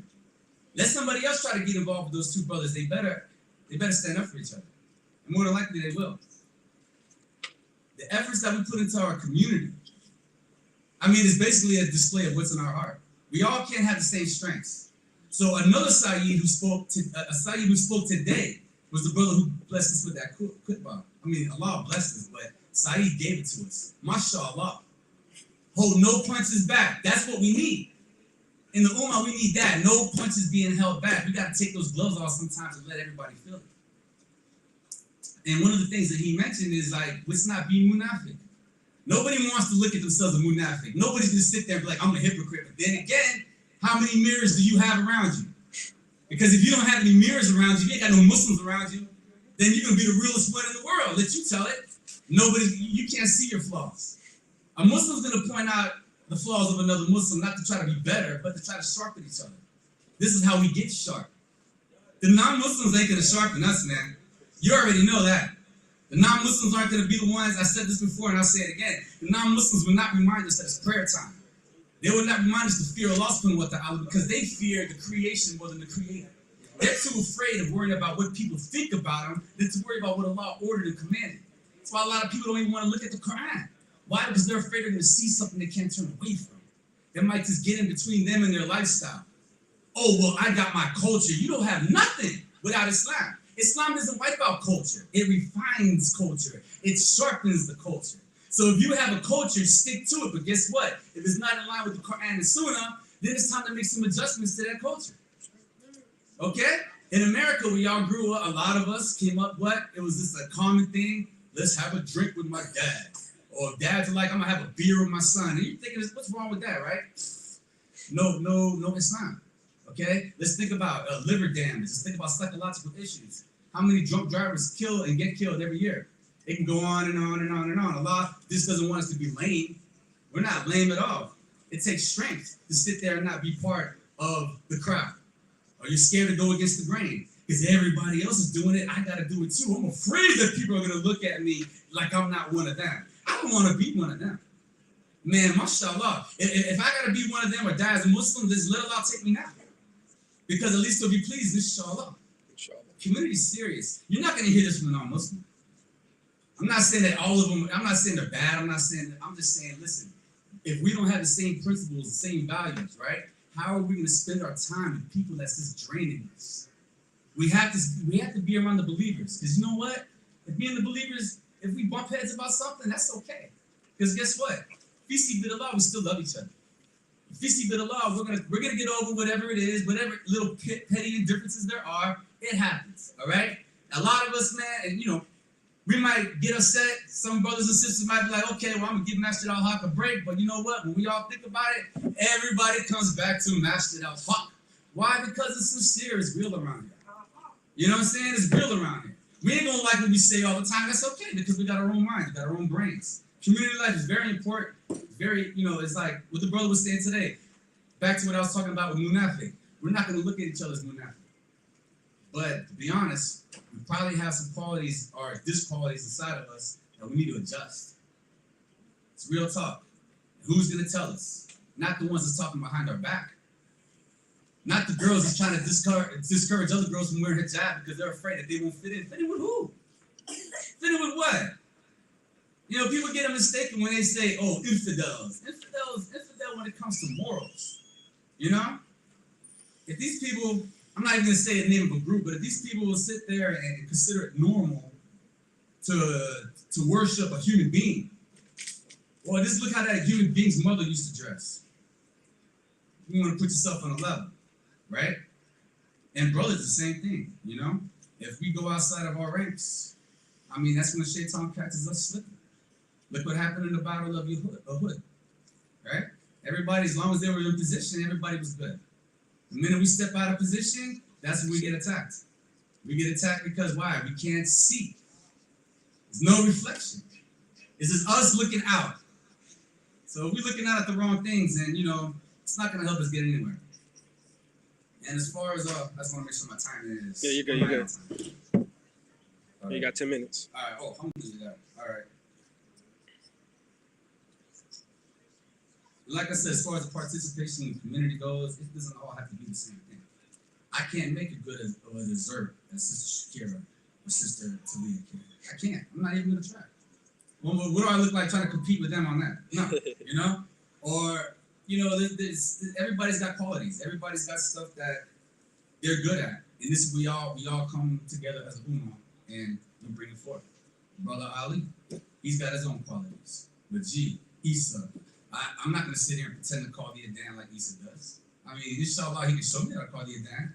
But for me to sit up there and try to, like, you know, compete with his bass voice and everything like that is not going to happen. You know, I might start cracking and they say I'm monotone when I call the Adan. I don't know. But, you know, we all know our strong suits. And you know what? Instead of me just sitting there being like, oh, well, man, he thinks he's all that because he calls me a damn man. You know, that's just shaitan. If anything, a believer might be like, hey, man, you know what? I noticed that you did real well with that Adan. Can you show me, brother? Can you show me? Sisters, the same thing. Sisters, matter of fact, the sisters, I feel like they're the educators. I mean, we do a lot of things. We bring it in and stuff like that. But who manages the house? The sisters. Who's the real captain of the boat? I'm not the boss of my house. I just work it, you know? So, I mean, it's pretty much how it goes, you know? And we all got our different roles. And, you know, the strength of a community and the strength of brotherhood, it can never be matched with anything outside of it. Because why? What is the whole basis of our community? Allah subhanahu wa ta'ala. We have a law subhanahu wa ta'ala. Like, a lot of us came from non-Muslim families. And then the Muslims that grew up in Muslim families, they might be surrounded by non-Muslims. So how did Allah guide us? Because this is what Allah does. Allah doesn't have to, go by the rules that society has. Allah makes his own rules. And those are the rules that stick. Those are the rules that run it. Allah blesses who he wills. Allah takes away from who he wills. Allah is going to deal with everybody as he wills. And as Brother Zayd said up here, we don't even have will. We have a choice. Nothing happens without Allah subhanahu wa ta'ala. Nothing happens without Allah subhanahu wa ta'ala. So as we sit back and how many minutes do I have, brother? 7. 7 more minutes. Alhamdulillah. I just wanted to make sure that I wasn't talking too long, because sometimes it happens. Brothers and sisters, I just feel like it's such a blessing to be part of this Ummah. We could have been anything else. We could have, Allah could have just left us misguided. Especially for us that came from non-Muslim backgrounds. Now, we got to do something with that. Because what we have an opportunity to do now is reach out to people that we grew up with. People that don't understand the deen. If they don't understand the deen and they know us, then there's a problem. We're not doing something right. How can we not be displaying the deen? And if the deen is running anybody away, mashallah. Because guess what? I've never lost anybody behind the deen. I've gained more time for myself. I have more time to not be distracted, to focus. Anybody that gets repulsed by the deen, there's probably something wrong with them. Not even probably, there is. It's bad. We don't want to be mixed up with that. If me talking about the deen makes somebody that's ooh, they can't stand it, well, good. Bye. Ayudu billah. Same thing with the sisters. Or if the sister steps into a room and people are like, oh, they feel uncomfortable, well, listen, we got 2 choices we can do. We can get educated, or we never got to be around each other again. Because they don't deserve to be around us if they're not willing to learn. For real. We can't put ourselves, we can't lower ourselves, just because some people don't get it. If I try to convince, I'm going to talk about some financial stuff, right? If I tell somebody about a cryptocurrency and it's running and they don't want to listen, all right, I'm going to tell you as many times as I can. After a while, man, guess what, man? It's not on me, man. I did my job. So if I take off and you're still sitting there trying to figure out how, you didn't want to listen. You didn't want to learn. So that's the same thing with, people that we know. I just like to go based off experience because we all deal with this. We all know, and we can't sit there and forget who we are. A lot of superheroes in these movies, they don't start making moves until they know who they are. Once they realize who they are, that's when the action happens. That's when they start going on their missions, and that's when the sinisters are in trouble. So the sinister in this situation is the shaitan. They're going to divide us up. I can't believe that so many people, they actually let shaitan trick them. Muslims too. But shaitan would sit there and trick all of God's people. And I say God, this because, if somebody hears a law, they're, oh man. Even though none of the prophets use the word God. I don't know a single prophet at any time, at any language, use the word God. But anyway, how is he going to divide people that believe in the same God, Allah, and we're trying to get to the same place, and we have the same morals, but they want to stop believing after a certain prophet who wasn't even sent to them came? The only prophet that was sent to all of us is Rasulullah sallallahu alaihi wasallam. And this is why the Quran is a complete way of life. Like Allah put it in the Quran for us to have, for us to always have, and the proof is always there. Just as soon as we think we found everything in that Quran that can, prove it, Allah can prove Allah's point, Allah shows us something else in that Quran. Because it's eternal. It's forever. It doesn't have time. We already know in class that time is just the creation of Allah anyway. Before time is outside of time. So this is just what I had to say about community life. It's very important. Without the community, we don't have it. We don't even have it, because it all started with Ibrahim. He was a community. You see how that turned out. If Ibrahim would have gave up or faltered on, just think about it. What would have happened? Where would we be at right now to this day if any of the messengers would have just been like, oh man, I don't know, man. They're not gonna like me. Who cares if they don't like you? They're not meant to like you. They're not meant to win. Just because they're gonna be losers, we can't be losers too. If we have the winning recipe, we're going to win, inshallah, because inshallah, we'll be the ones, inshallah, in Jannah, reminiscing on the time when we was outnumbered. It didn't even matter. And some are going to adhere to it, some aren't going to adhere to it. We can only keep being Muslim. And that's all I can say about that right now. Assalamu alaikum wa rahmatullahi wa barakatuh. Oh, assalamu alaikum, Brother Khalil. Brother Khalil sent his salams. I don't know if you can see us or not. Alhamdulillah. Takbir!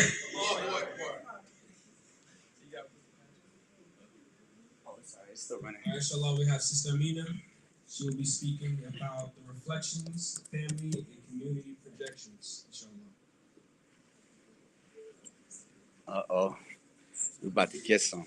Inshallah.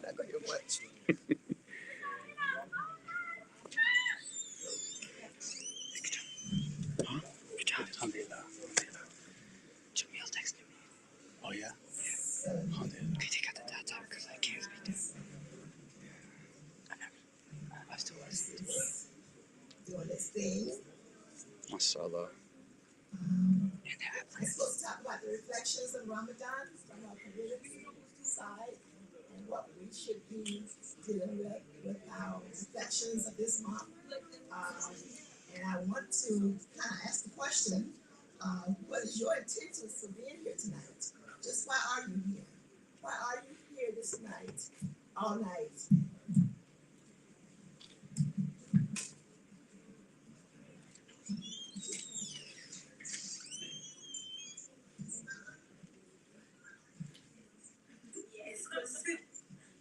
So think about it. Think about why you think that you are here tonight. And think about those that was here for the cookbar today. Think about what he said, that you need to go deep down inside in yourself and deal with yourself. So why are you here? You know, it talks about in the Quran that those people that are better in their bed seeking Allah, which is one of the reasons that we are here. We want to be amongst those people that are better in the bed to be here on this special night. So I can't answer that question for you. I can't answer that question for anyone but myself. So why are you here? Think about it. Are you here for the food? Are you here for the socializing with our friends? Are you here to pray? Just why are you here? So think about it strongly before we move forward. And when we talk about reflections of Ramadan, Ramadan is not about food. I say it almost every night in here. Ramadan is not about food. Ramadan is not about meeting our friends. Ramadan is a journey, a spiritual journey of self. It is a spiritual journey of self. And it's a transformation. When Ramadan is over, you should be transformed. You should be in a different light. You should be able to walk light, talk light, speak light, and invite someone to this beautiful religion. It is a transformation. Ramadan is a month of the heart. Little food, little drink, little sleep, and rid yourself of all the extra stuff. This has got a lot of extra stuff. So we need to rid ourselves of that stuff, unnecessary speech, wasteful speech, getting rid of all the extra everything that is not needed. This is not easy. My trial, ridding myself of stuff, has been difficult for many, many years. You would not believe the number of people in the world, young and old, that do not know the difference between a need and a want. They do not know the difference between what they need and what they want. So they get it twisted. They need to perhaps save money perhaps for education, but they buy a new car. They need to save money for a house, or they rent an expensive apartment. So a need, I talk about this a lot to the youth in Paramore in our financial literacy classes, and we put on the board, this is a need and this is a want. What are the needs and what are your wants? So we put this thing up and we gave them so much money to decide what is a need and what is a want. So let's say we gave them $100, and we did. And so we gave them all these bills that they had to pay. And they had a little money left to do what they wanted to do. A couple of the little fellas went over their budget. And so I said, you have to take something off of that list that you want in order to make this budget balance. And that's what Ramadan is about, balancing yourself. You know, he said, well, I need to keep the movies on there. And I need to make sure I have enough money for the popcorn. And I need this. I think I'll just have to take off Sadaqah. I think I have to get rid of Sadaqah because I cannot get rid of the movies. So parents, I behoove you to make certain at an early age, you teach our children, and I say our children, because they mine too. I take ownership. I take ownership to Baina's baby that she hasn't even had yet. These are my babies. Because when I'm no longer here, or I'm older, they are the future. So you need to teach your children now what a need is and what a want is. Because that's the reason society, particularly in America, is in a position that they're in today. So Ramadan should be doing all of that. Ramadan, because you could not eat when you wanted to. You could not drink coffee, Amina, when you wanted to. A lot of things you could not do. So you need to look deep down in your inside to determine tonight, what transformation did you really make? What transformation did you really make? What transformation did you really make? What transformation did you really make? Because the second part of my talk is about community life. And if you can't make a transformation during this month, then we are not going to be in a position to have a strong community life going forward, if that makes sense. So we have to understand, and I'm talking to myself because I tell you, I spent all of Ramadan, I call it clean out my closet. And every time I took something out, I put it back in because I might get smaller next month, so I can't get rid of this outfit. Or I might need this 15 different black abayas, because you never know when I might go to the Middle East and need them. All these different excuses that we give for what we have, and we don't need it. So we need to really go within and deal with the needs and deal with the wants. This is the perfect month to talk about transformation. Now, what did you get from Ramadan? I want you to think about it. Perhaps I'll ask a couple of people to share what they got. But I'm not a morning person at all. So this Ramadan, I'm so proud of myself. I'm not a morning person. I left the masjid before with a prayer. I was up at 3 o'clock, 3:30 every morning for Tajud prayers. And I'm not a morning person. Even when I used to set the clock, I would just keep hitting the clock, snooze, hit the clock, snooze, hit the clock. But this time I did it. I'm proud of it. But a couple times I wanted to get up a little bit early, but I still kept set the clock at a time that I could get things done, like shuhur and all that kind of stuff. So it's amazing. I was amazed that without the clock being set, I woke up.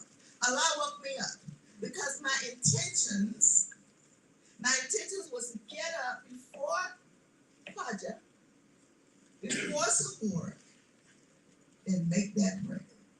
And I made it every day this far. Inshallah, I got 3 or 4 days left. So inshallah, I'll make sure. I'm so proud of that. I'm so proud of that because that was like pulling teeth.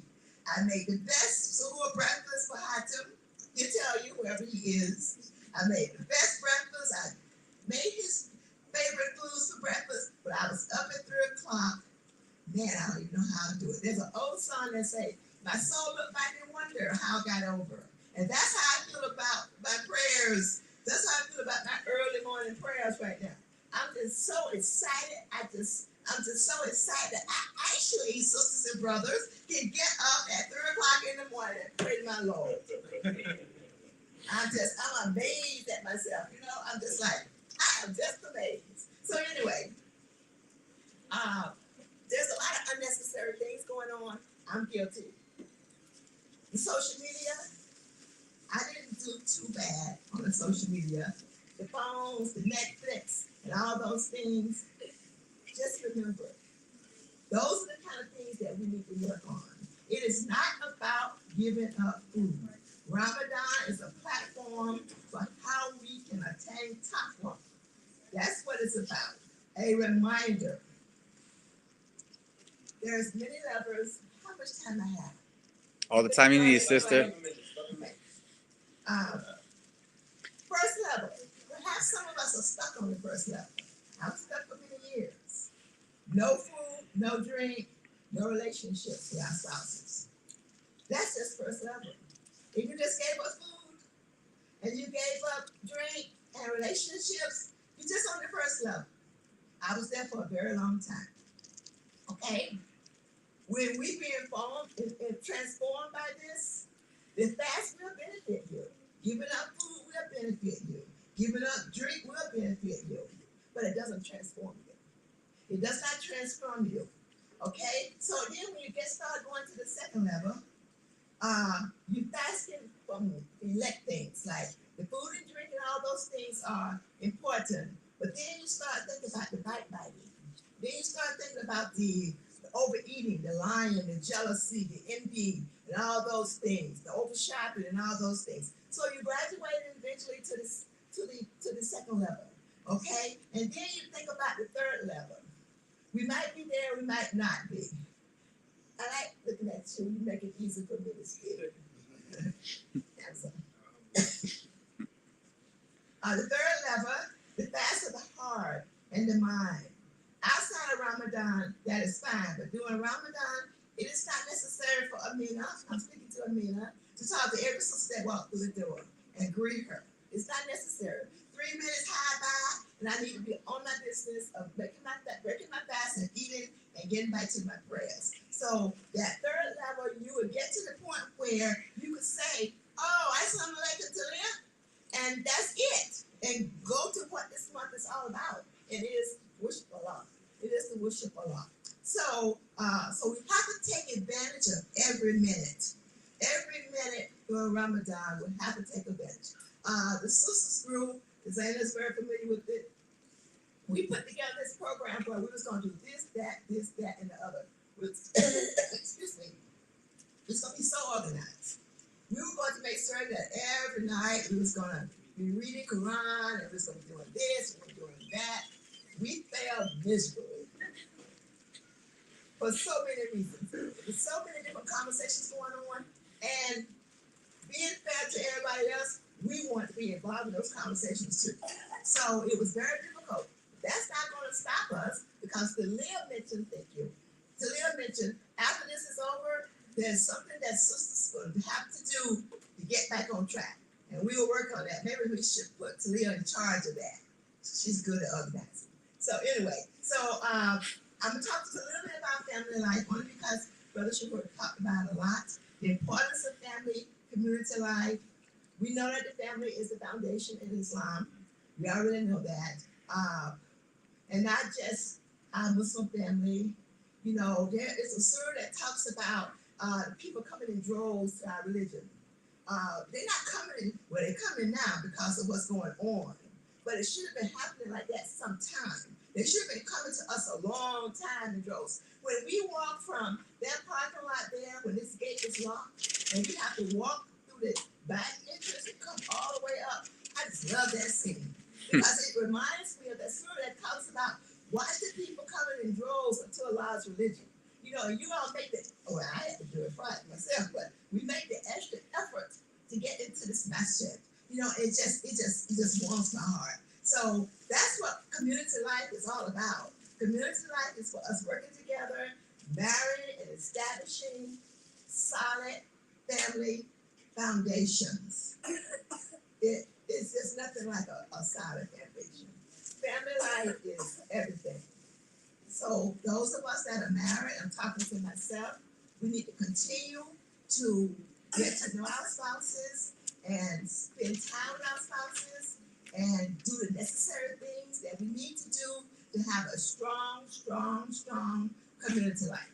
And brother, you did such an excellent job. There's not a whole lot I need to say about that, but I do want to say something about the projections for the future. My projection for the future is to focus on the youth. It's a must. We must focus on our youth. Yes, things has changed. Things is not the same as it was when I was in my college days and graduate school days and all of that. Things have not changed, but things change, but people are the same. So although the older generations, might not have had as much of a social media as you have, the young people have, but we had some of the same issues that our grandparents and our parents was concerned, just as concerned about as you are right now with your young children. So it might be a different scenario, but it's the same worry they were still concerned about, well, we're gonna grow up and make something out of ourselves and give back to the community in a service kind of way. So it does not make a difference what area you're in. Focusing on the youth has been around since the beginning of time. In our Quran, it talks about the youth.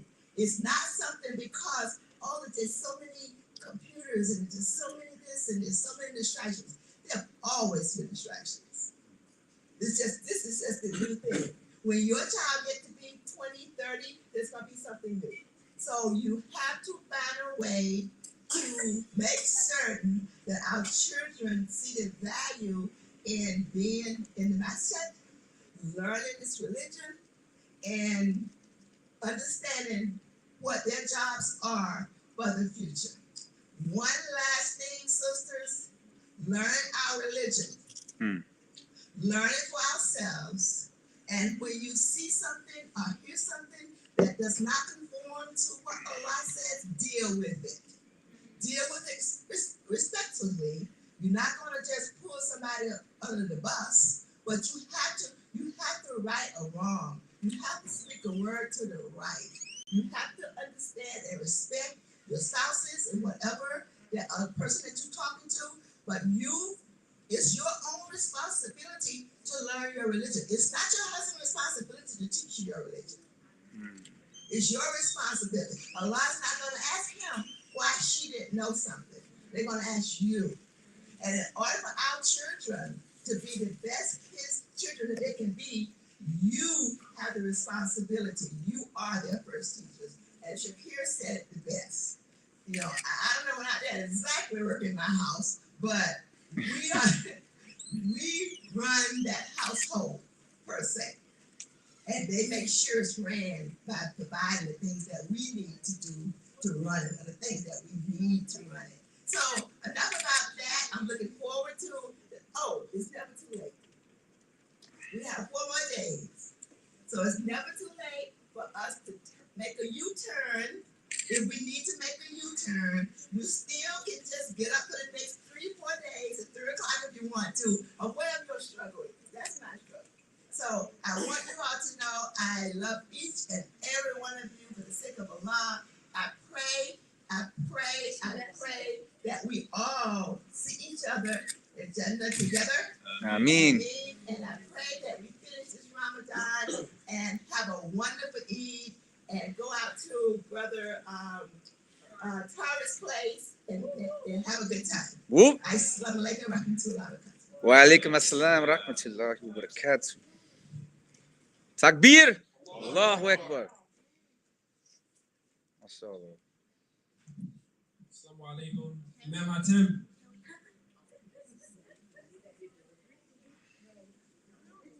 So Imam Hatim will inshallah be addressing the believers. That'll be for 35 minutes, inshallah. Assalamu alaikum, Imam Hatim.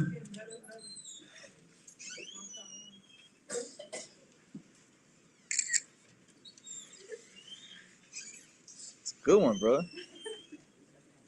Hey, for real.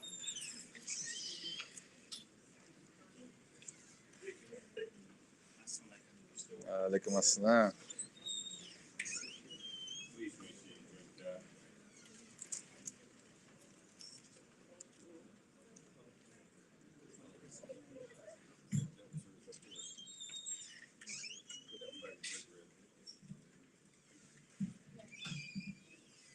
Okay, all right. Assalamu alaikum. Wa alaikum assalam.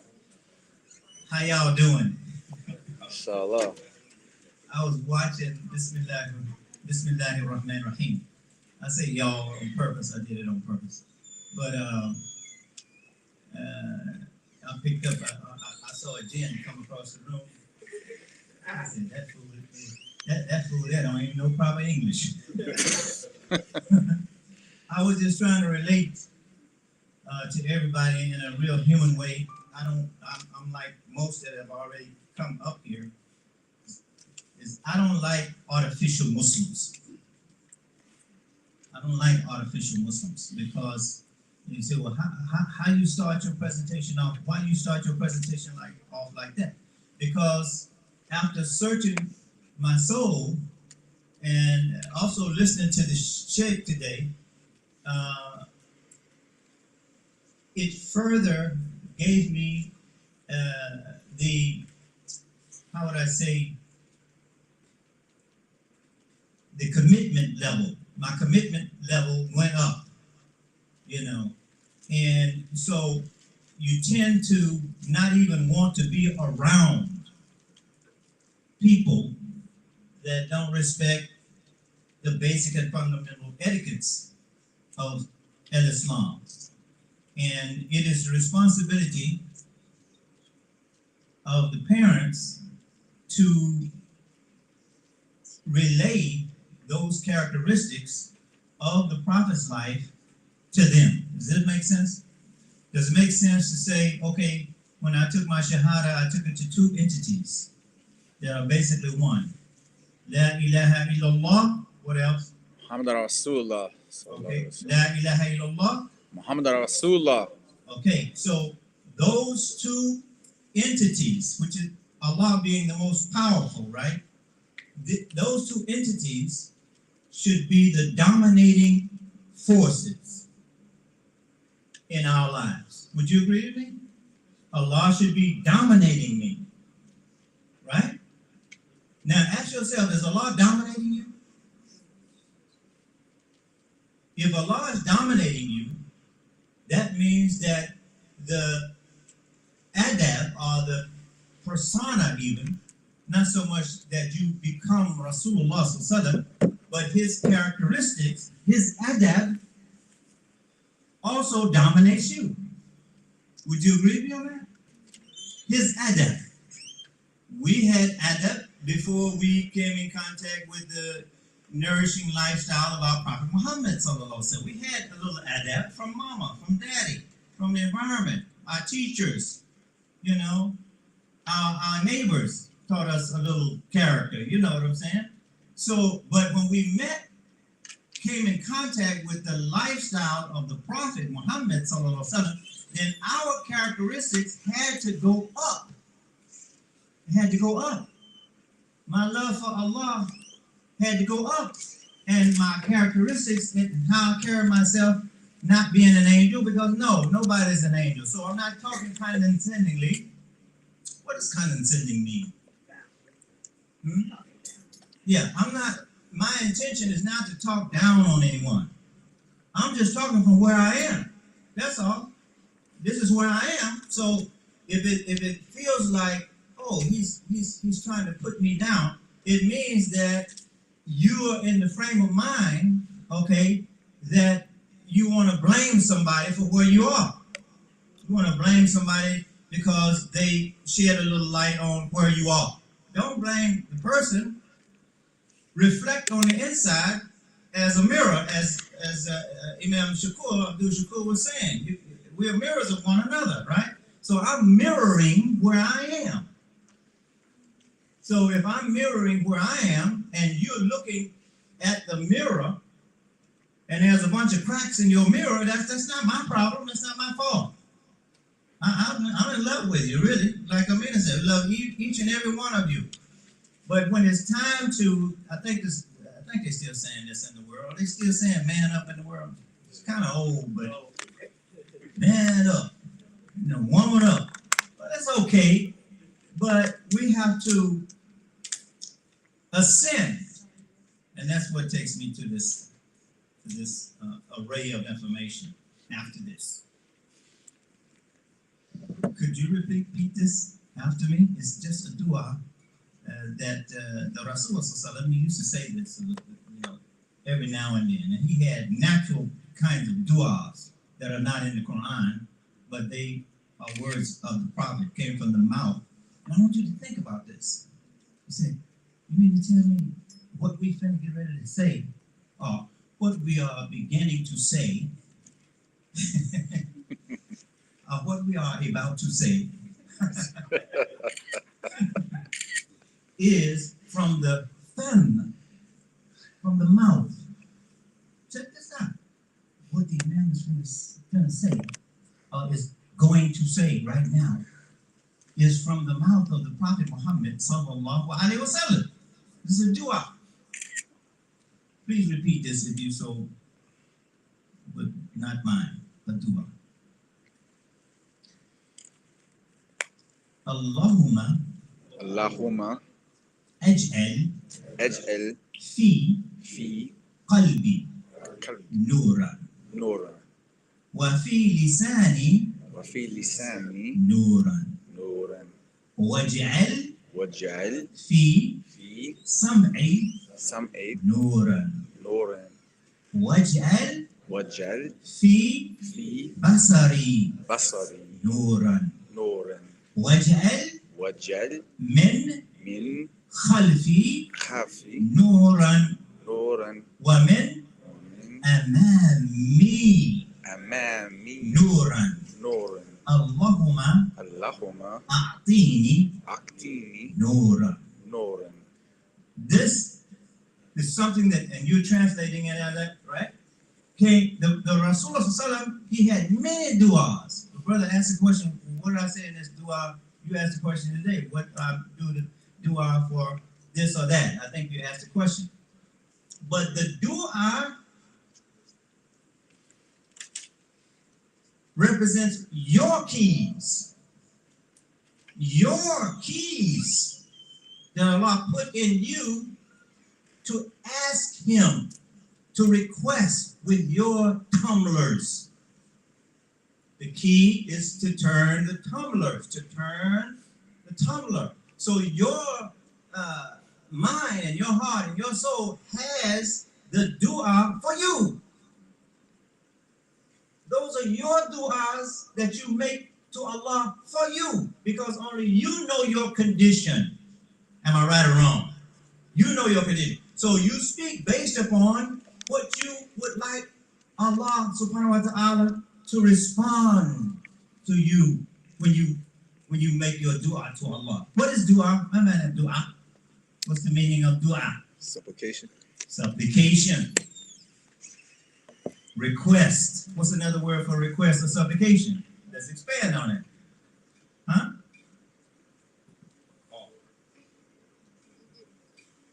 To ask for. To ask. Ask Allah. You hear this? So, one scholar, he said, if you want to speak to Allah, read the Quran. So that's direct conversation with what he said. So I didn't plan to expand on it like this, but I'm gonna do it like this. So if you are in a certain set of circumstances in your life, I'm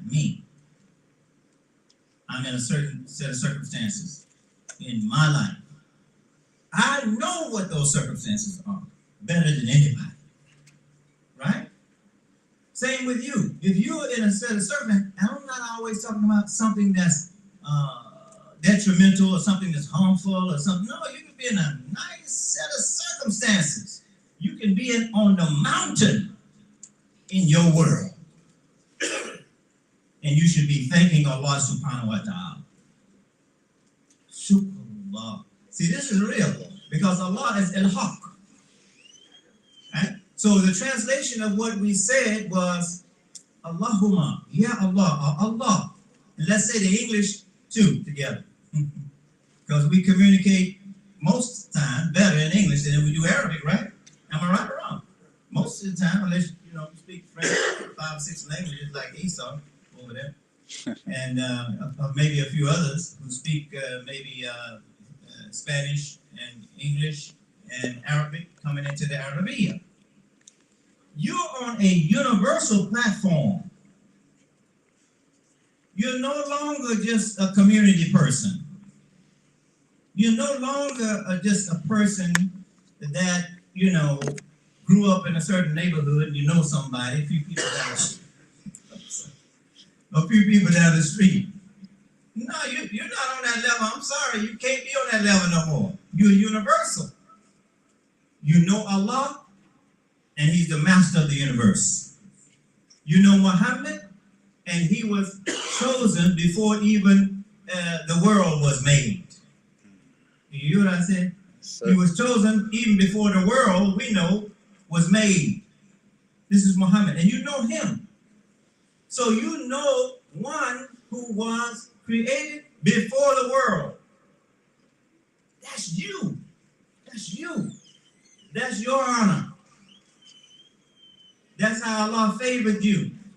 So Allah chooses, young men, back in the back, Allah chooses whom He wills to guide them. And when Allah guides you, listen to me. Listen. If you're guided by Allah, well, like it was mentioned earlier, why you worry about people? What people think about you? I have to be quite honest with you. I'm concerned, this is how we project ourselves. Don't get me wrong. But I couldn't give 2 cents for somebody that would like me. Please like me. Will you like me?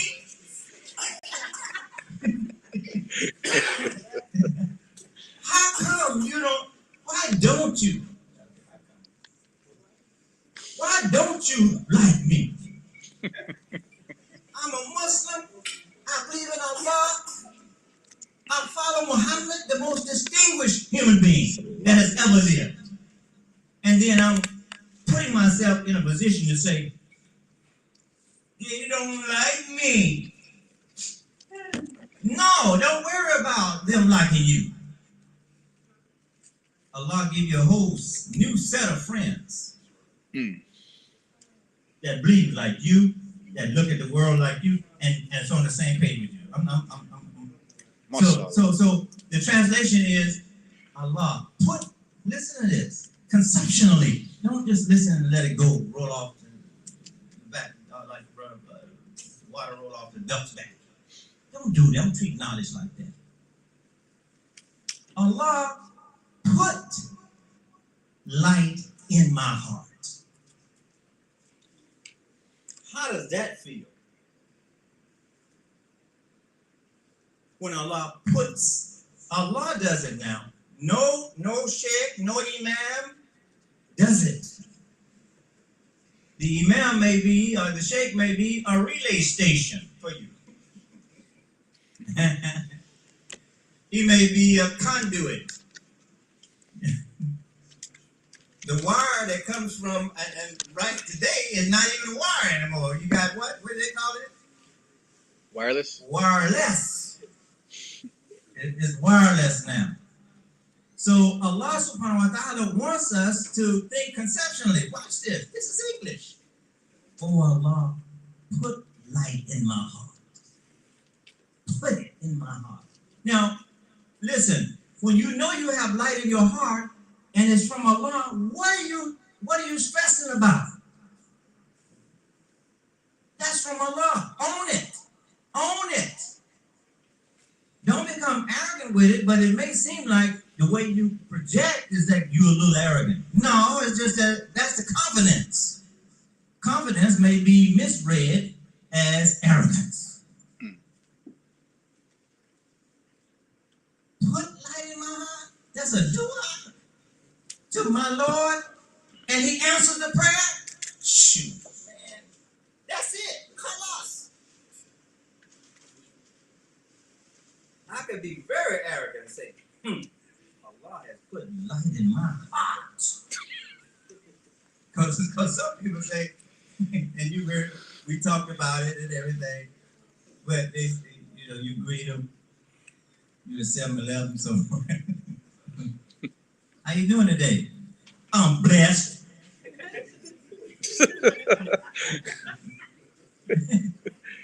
With all due respect, okay, but don't judge me in my stomach or in my throat with your blessings, okay? Don't curse me because you blessed. We are universal. That's what I'm trying to get across to you. And we're at a point now where we must recognize our value. Not to put someone else down so we can be up. That's old, dirty methodologies. Dirty means. And it was addressed today many times. Especially the khutbah, hypocrite. So now I'm going to elaborate on hypocrite. I did it in the class, so be patient. Be soft with us. Imam Warqari Muhammad rahimahullah, he said, you can identify a hypocrite very easily. Not that you go around looking for one. But sometimes they just show up, right? He said, listen to the name. This is English.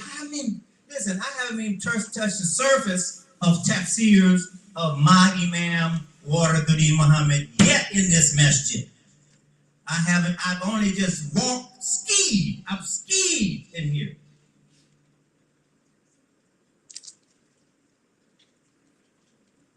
So say this. Hypocrite. So now your mind is turning, right? And you say it slower. Hypocrite. What do you get out of hippo? What animal? Hippopotamus. Just think about hippopotamus. Yes, that's more added to the concept. Hippopotamus is an animal that loves the mud. He loves to come off the land. You ever seen him trot? Look like he finna go to a wrestling match. I'm sorry. Look like he finna go to a wrestling match. But when he gets into the water, he doesn't look for clear water. Listen to me. He doesn't look for clear water. He looks for muddy water. So I'm dating myself. You go all the way back to that old tune, old group called Muddy Waters. That's way back in the day. You have to ask your dad about that.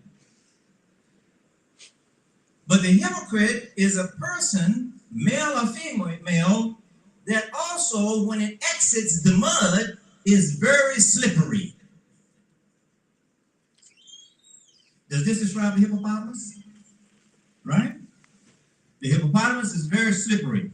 Give me, okay, because y'all about to go to sleep. Give me some more characteristics about the hippopotamus. Come on. Yes. Fat, big.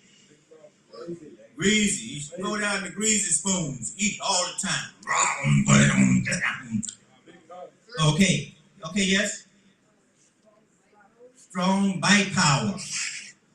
Do not become the object of a hypocrite's speech, because his or her speech will try to clamp down on your image and destroy your correct image that God is evolving in you. Is this making sense what I'm saying? Now tell me when I'm lying, okay? You lying right there, man. Just say that. I don't mind. Call me out. So he loves muddy water, right? Okay, so then when he comes out of the water, no, let's go stay in the water because he loves the muddy water, right? Lies. Big mouth. Got a loud mouth without truth. Sometimes you see them, they just look at it. I'm sorry. But I look at the National Geographic sometimes. And I see the hippopotamus, one get in front of another and they just open their mouth.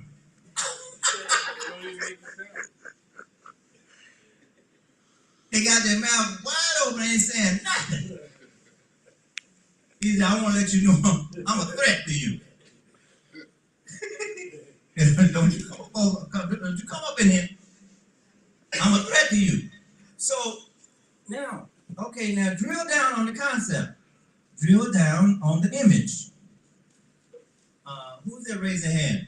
The McGee son. McGee, where's he at? You said what? Strong bite power. But now look around the head area. And let's have a conversation about that. Little bitty ears. Man, they don't listen to nobody.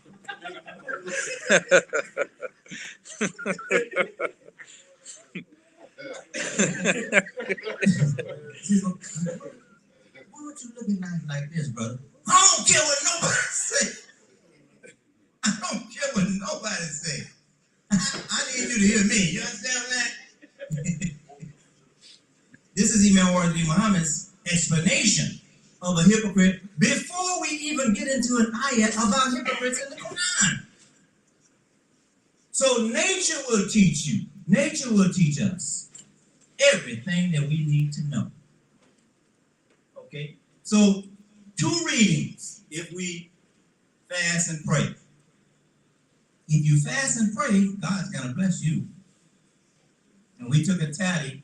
Which day of the month are we going to make family night and fasting day? Thursday. Which Thursday?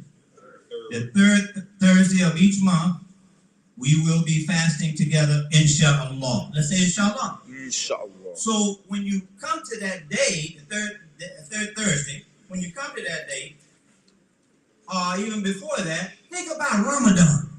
Because see how we all in here now? Well, we can be all up in here on third Thursday. Somebody tell me, I don't think I'm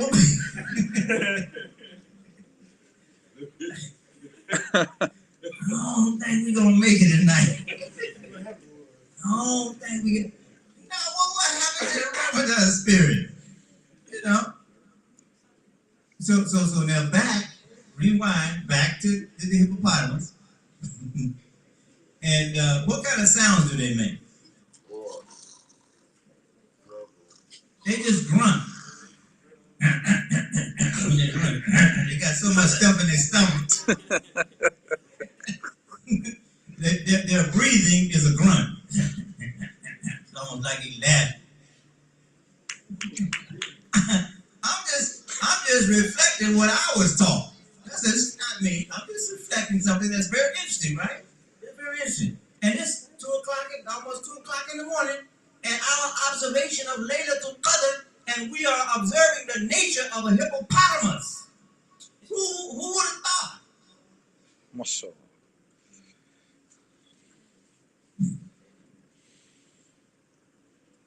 Qalbi Nuran. How does that look? Light in my heart. See, I'm gonna tell you something about all of us as an ummah. Everybody is not gonna grow at the same pace. Y'all understand what I'm saying? Everybody is not gonna grow at the same pace. Some people are gonna grow slower. Some people are gonna zoom ahead of others when it comes to knowledge.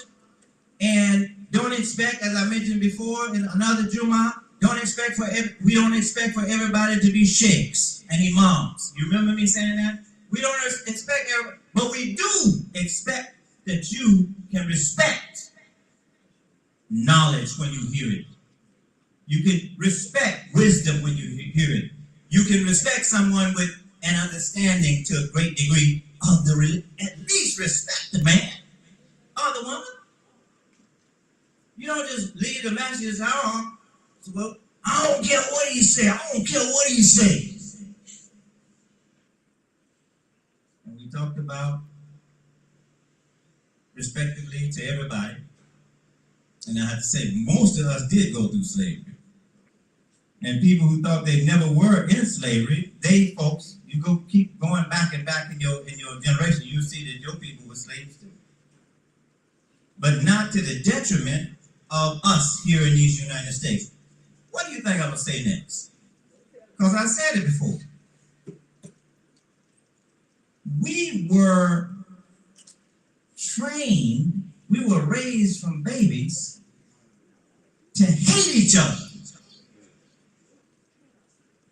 Amina, you want to come back up here with me and give a lecture with me? I'm just saying. You can help me. That's love. But we were raised to be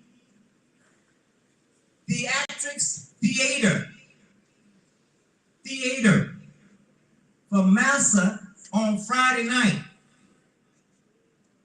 This is something that you're dealing with. You're dealing with. And you're in this environment, so you're dealing with the results of people who have gone through slavery, not for 30 years, not for 130 years. Listen to what I'm saying.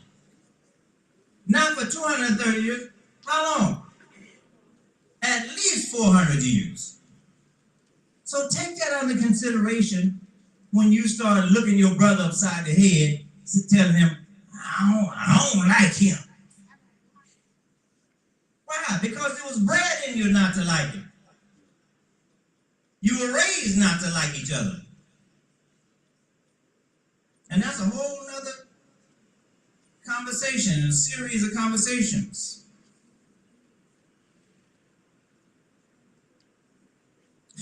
I'm sorry. But they got books out on how to make a nigga. My wife ain't gonna like this, but they got books out here on how to copy a nigga, how to make a nigga.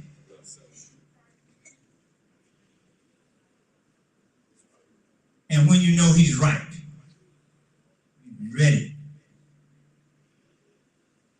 This is real talk. You mentioned talk, real talk. I'm talking real talk here. We have to put all of that behind us and then make sure we are in a structured, please listen, a structured learning environment. Listen, structure. Am I resonating with you? Yes, sir. Is this making sense? Mm-hmm. I shouldn't have to ask you that question. You're mature and universal.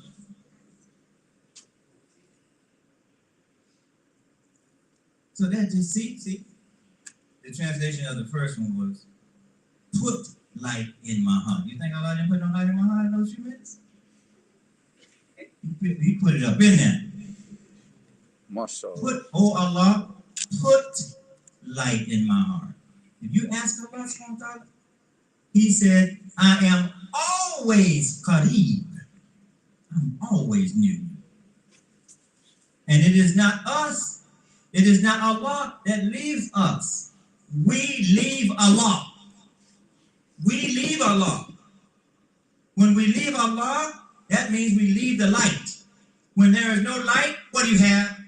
Darkness. Darkness. It's a simple formula, but it's a heavy one. When there's no light, there has to be darkness. And Allah says, Tawbah. Translate. Above each level, check this out. This is some heavy stuff I'm talking here, man. I'm thankful. Above each level is another level for you. You know where people get tripped up? And I'm only saying this because I know what I'm talking about. You know where people get tripped up? They get tripped up when they don't master a level. Master the level. If I'm going to make pancakes, I must have the recipe. I must have the ingredients. Yeah. I didn't say cake. I said pancakes. Okay? But I have to go through the experience. I have to get the experience of making them. Knowledge is the same way. I can read a knowledge and claim that I know a knowledge, but I have not mastered the knowledge.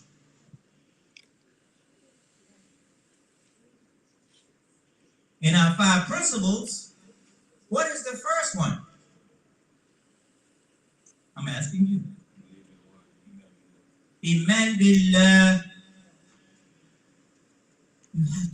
We have to cover some knowledge. We have to travel the road of Iman Say, have you been down that road? Yes. Yes, sir. Yes, sir, Brother Eamon. I'm sorry. Yeah, Brother Eamon, I've been there. What did you say, Eamon? Wait a minute now. You say you've been down that road? It's just Imam. It's not Imam. It's not Eamon. It's Imam. And all of you have these qualities. Imama. You know? Sheikha. Right? Sheikha. My sheikha was up here speaking to me like my ummi. Telling us what we needed to do for our families and our community. Oh Allah, that's the English word, put light in my heart. Do you know when you got it? You should. If you don't know, then you never got it. Really? Do you know when you got light? You say, oh, I think I got some light. No, you have to know. You have to know you have faith. I have faith. But and taqwa is not all of these principles, especially these 5 principles, and the 6 articles of faith. See, I'm just dealing with the basics. I ain't trying to get too heavy, because you sure will go to sleep if I drift off into one of my tangents.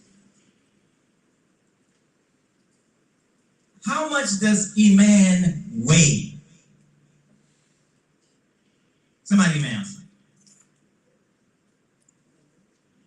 There's nothing that man has made that can weigh Iman like you weigh barley or dates. What contraption has man made? He can't make one.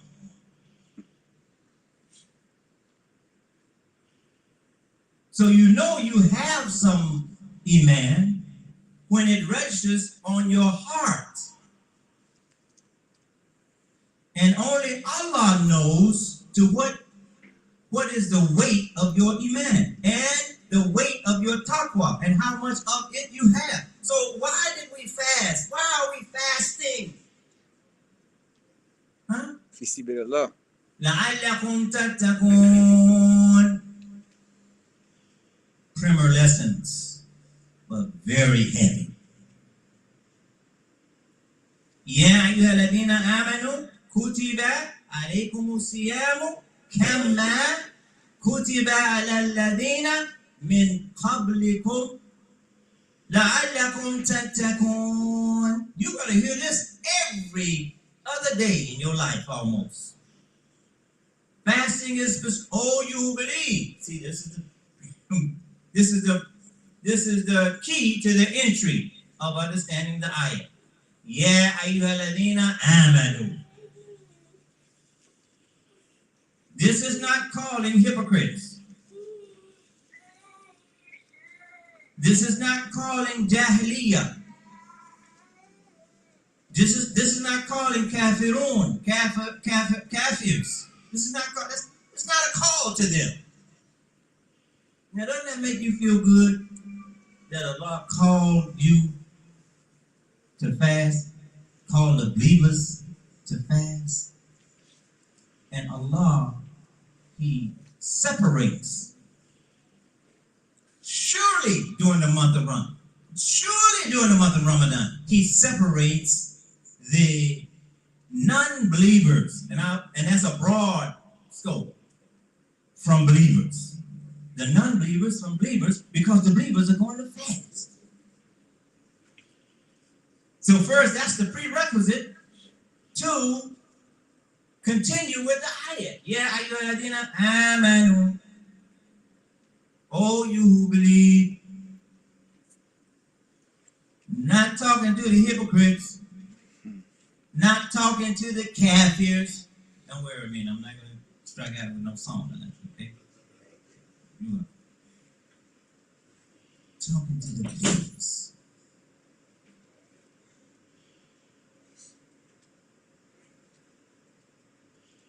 يا أيها الذين آمنوا كتب. See all his wisdom right in front of us, right? Wow, look at that. Gold, diamond, silver. Oh my God. Uranium, all these things. Kutiba. Kutiba. What's the grammatical structure of kutiba? What is kutiba? Past completed form. Noun or verb verb, right? But let me share something with you that the Imam Mordari Muhammad, he told us, he shared with us, and he shared with the whole community. When you, the understanding of the Arabiya, I'm talking about the understanding, not the reading. You hear me, right? It's a difference, right? You read it, but you want to understand it. The understanding of the Arabiya, Quranic Arabiya, Lughatu Arabiya, does not come from the words. The understanding comes from the vowels.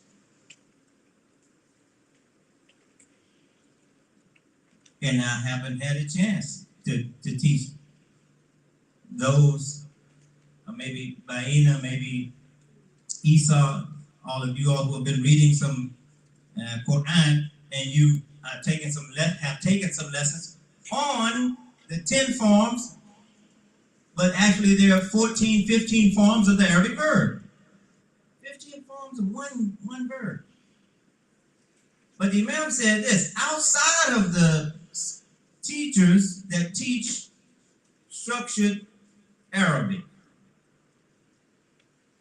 when Allah says kutiba, he's starting off spiritually.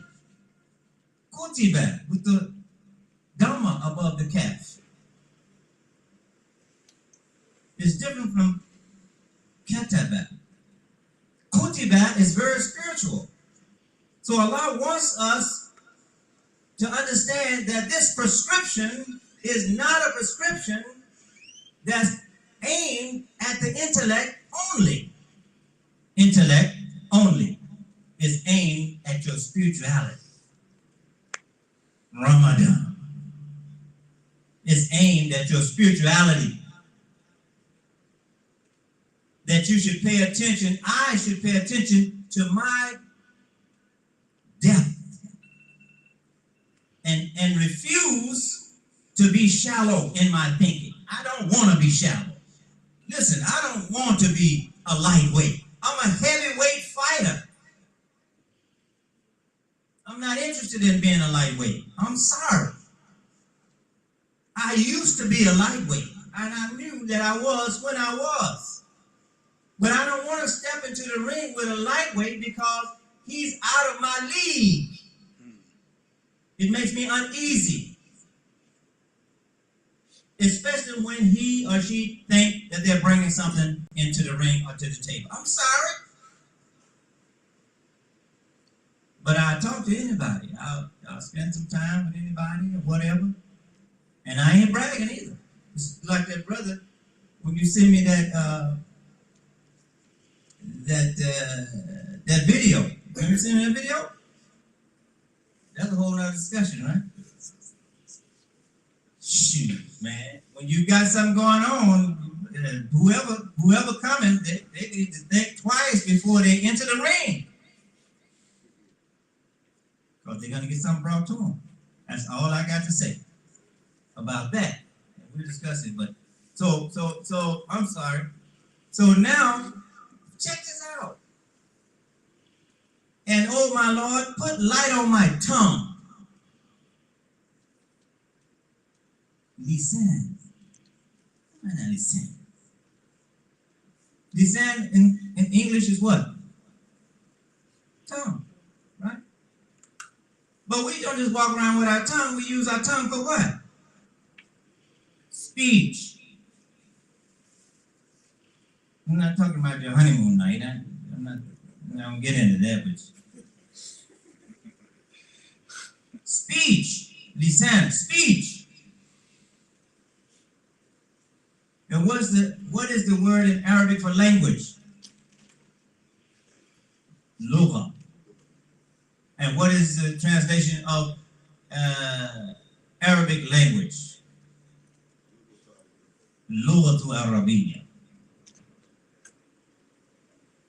Oh Allah, put light on my lugha. Fi lugha, in my language. That's how you should look at it. So everybody, like I said, everybody ain't into this what I'm talking about. Only those who want to go deeper and deeper and abide in that depth and master the language or master where you are in your life. You don't have to be a scholar. But what this kind of teaching will do will drive you. So wait a minute, how deep did I swim? Man, you were down 30 feet. What? I didn't know that I was that deep. So now you're saying, I can go 40. But you gotta master the 30. I gotta master 10. I gotta master 20. You should be thankful to Allah that He has made you a Muslim. Thankful to Allah that He has made you conscious of Him, that you love to be. And I've seen people, I do it myself. Sometimes I'm in session, sometimes you're in session, you don't want to leave. You don't want to leave session.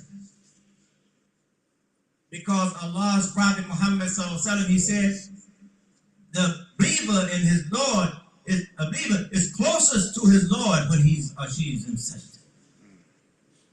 What? Let me go in session. I feel like going in session right now. Each and every one of you have a responsibility to be Khalifa, ruler, custodian, industrious. So I won't be going through those levels, but Adam, first man, was the man of industry. Adam did not need revelation because he was created as a revelation. He was revelation. You understand what I'm saying? Why send revelation to one who came naturally out of creation without a mother or father? He's already a revelation. And then all of the other prophets came, and we'll do this sometime during the year. It's called the 7 planes or the 7 levels of the prophets, and Muhammad being the 8th, leading all of them in prayer in the ascension. Muhammad is 8. The one who he mastered the spiritual endeavors of a man. So the nose goes up. The nose goes up and says, somebody is baking an apple pie. And then figure 8 get into motion. I'm sorry, I love y'all so much. It's the figure 8. Muhammad was like that camel we talked about last time. Muhammad had the desire and the intuition, all right, to come into his natural state without such a big struggle, because he would go up there. How long would he stay in the cave? How many years did he go? 3 years. So he mastered it. He mastered solitary confinement. He mastered it. He loved it so much he used to go up there a lot. Did they say anything else in that report that you read? About what, when he was up there? Who would come and visit him? Who? Angel Gabriel, yes. Teacher. Khadija. Yeah, you didn't know that, did you? She would come up there with him. Spend time with him up there. And she would, because she would bring him food, you see. And he would spend time up there. And you know, I don't want to put anything in the biology of the biography of our Prophet Muhammad Sallallahu Alaihi Wasallam that wasn't there. But my imagination tells me he didn't want to go home at that time. At certain times, he didn't want to go home. Because Allah was leading him to a place in his heart, in his soul. So, quickly, the cave is like a skull.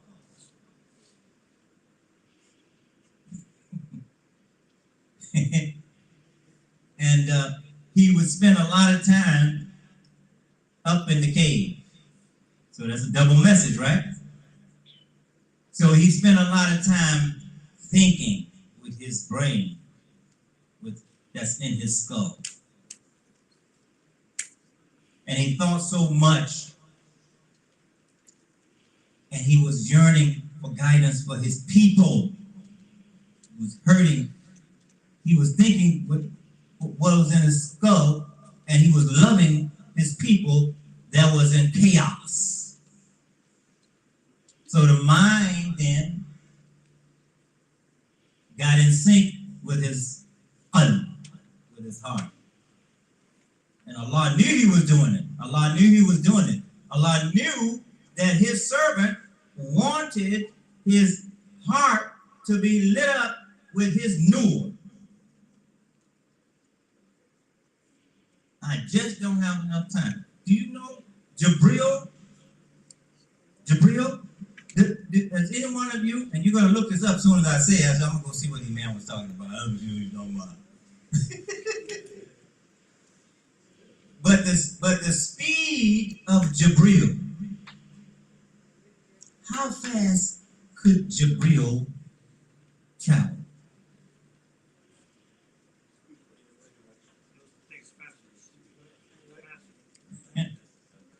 So you remember, describe the journey from his house to Jerusalem to the Jannah and the highest station. Describe that right quick. Somebody give me some answers. What was the time? How did the scholars time that? Based upon his front door. When it swung, by the time it swung back, he was already back. He went out, and the time it came back, he had already been to Jannah, led all the prophets in prayer, and came back in the house.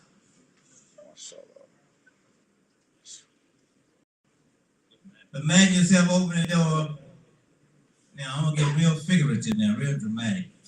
But 1 minute. You remember those old screens back in the day?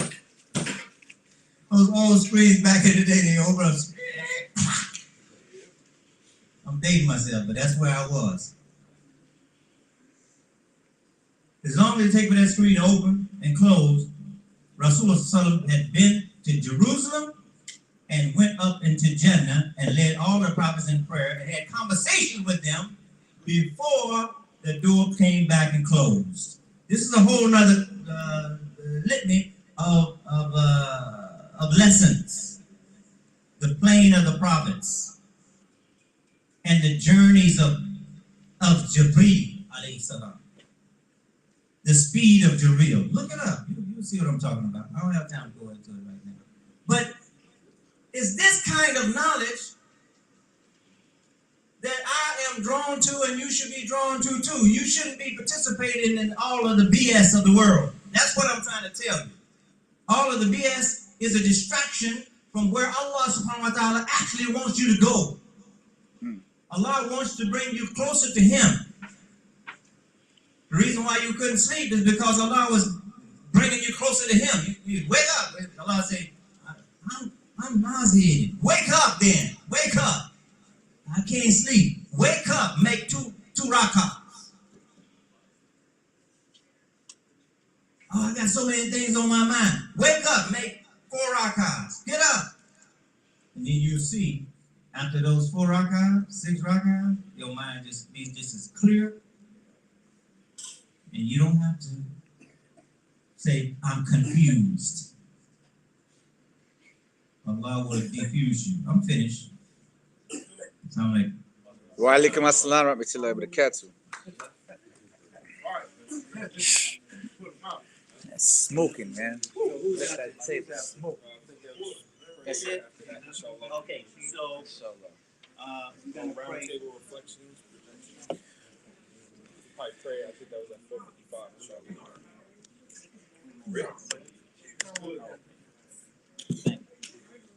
Right? You know what I'm saying? Yes. That'll be after the prayer, right? Okay, we're gonna do the prayer in about 5 minutes. Where's Isa?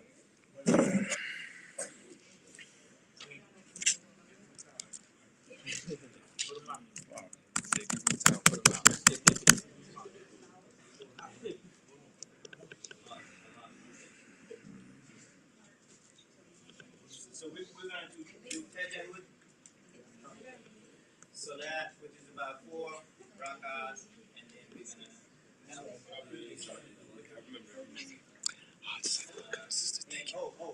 who's passing that? You have to go to the mic and explain what is this? Oh, something. It's good, whatever it is. So it's a traditional dish. I'm from Mali, West Africa. So we make these bowls by hands, like in a bowl, with millet flour to have the little bowls, and then we just make it like a porridge. Not really. And I don't know if it's dessert, breakfast, because we can have it every single like time of the day. So it's just. Thank you. Alhamdulillah. There's more if you guys want. Like a lot of Qaeda system. Yes.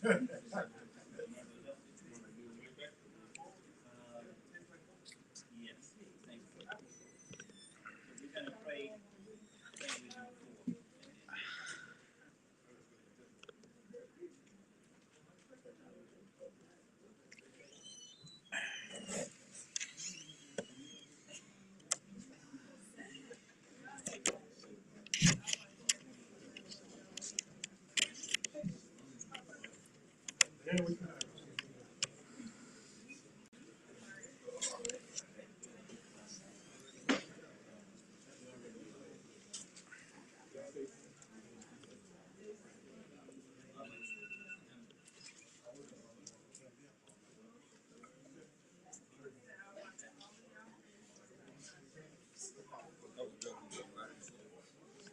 I like that. Alhamdulillah. You was nice too, man. Mashallah, bro. Mashallah, bro. I mean, mashallah, bro. I mean, we got each other, bro. Alhamdulillah, bro. It's all Allah. Alhamdulillah, bro. I'm ready for yours, bro. Hey, inshallah. How do we turn this off? Man, we gotta probably close the window. Yeah, I even unplugged this thing. See, I'll plug it back in. I know Brother Esau know a lot about it. Technical support. Yeah, Brother Esau know more. I don't even know how to get this off. Like, it's just, it refused to cut off. Look at this. I mean, only thing I can think of is turn off the computer. What is that? Hit this. Ooh, what did that do? It's still not ending the transmission. Pause.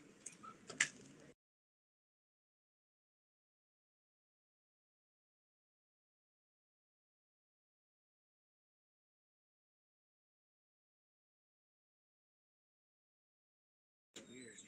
There's gotta be a way to cut off. It's like Allah's like, nah, man, we're gonna run this. Man, ain't no shutting it down. Look at that, bro. I done that, bro. Like, this never happened before. Let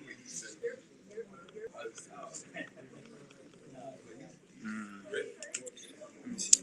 One thing I can think of is close the. Pray. You're gonna pray, and then inshallah we can have more.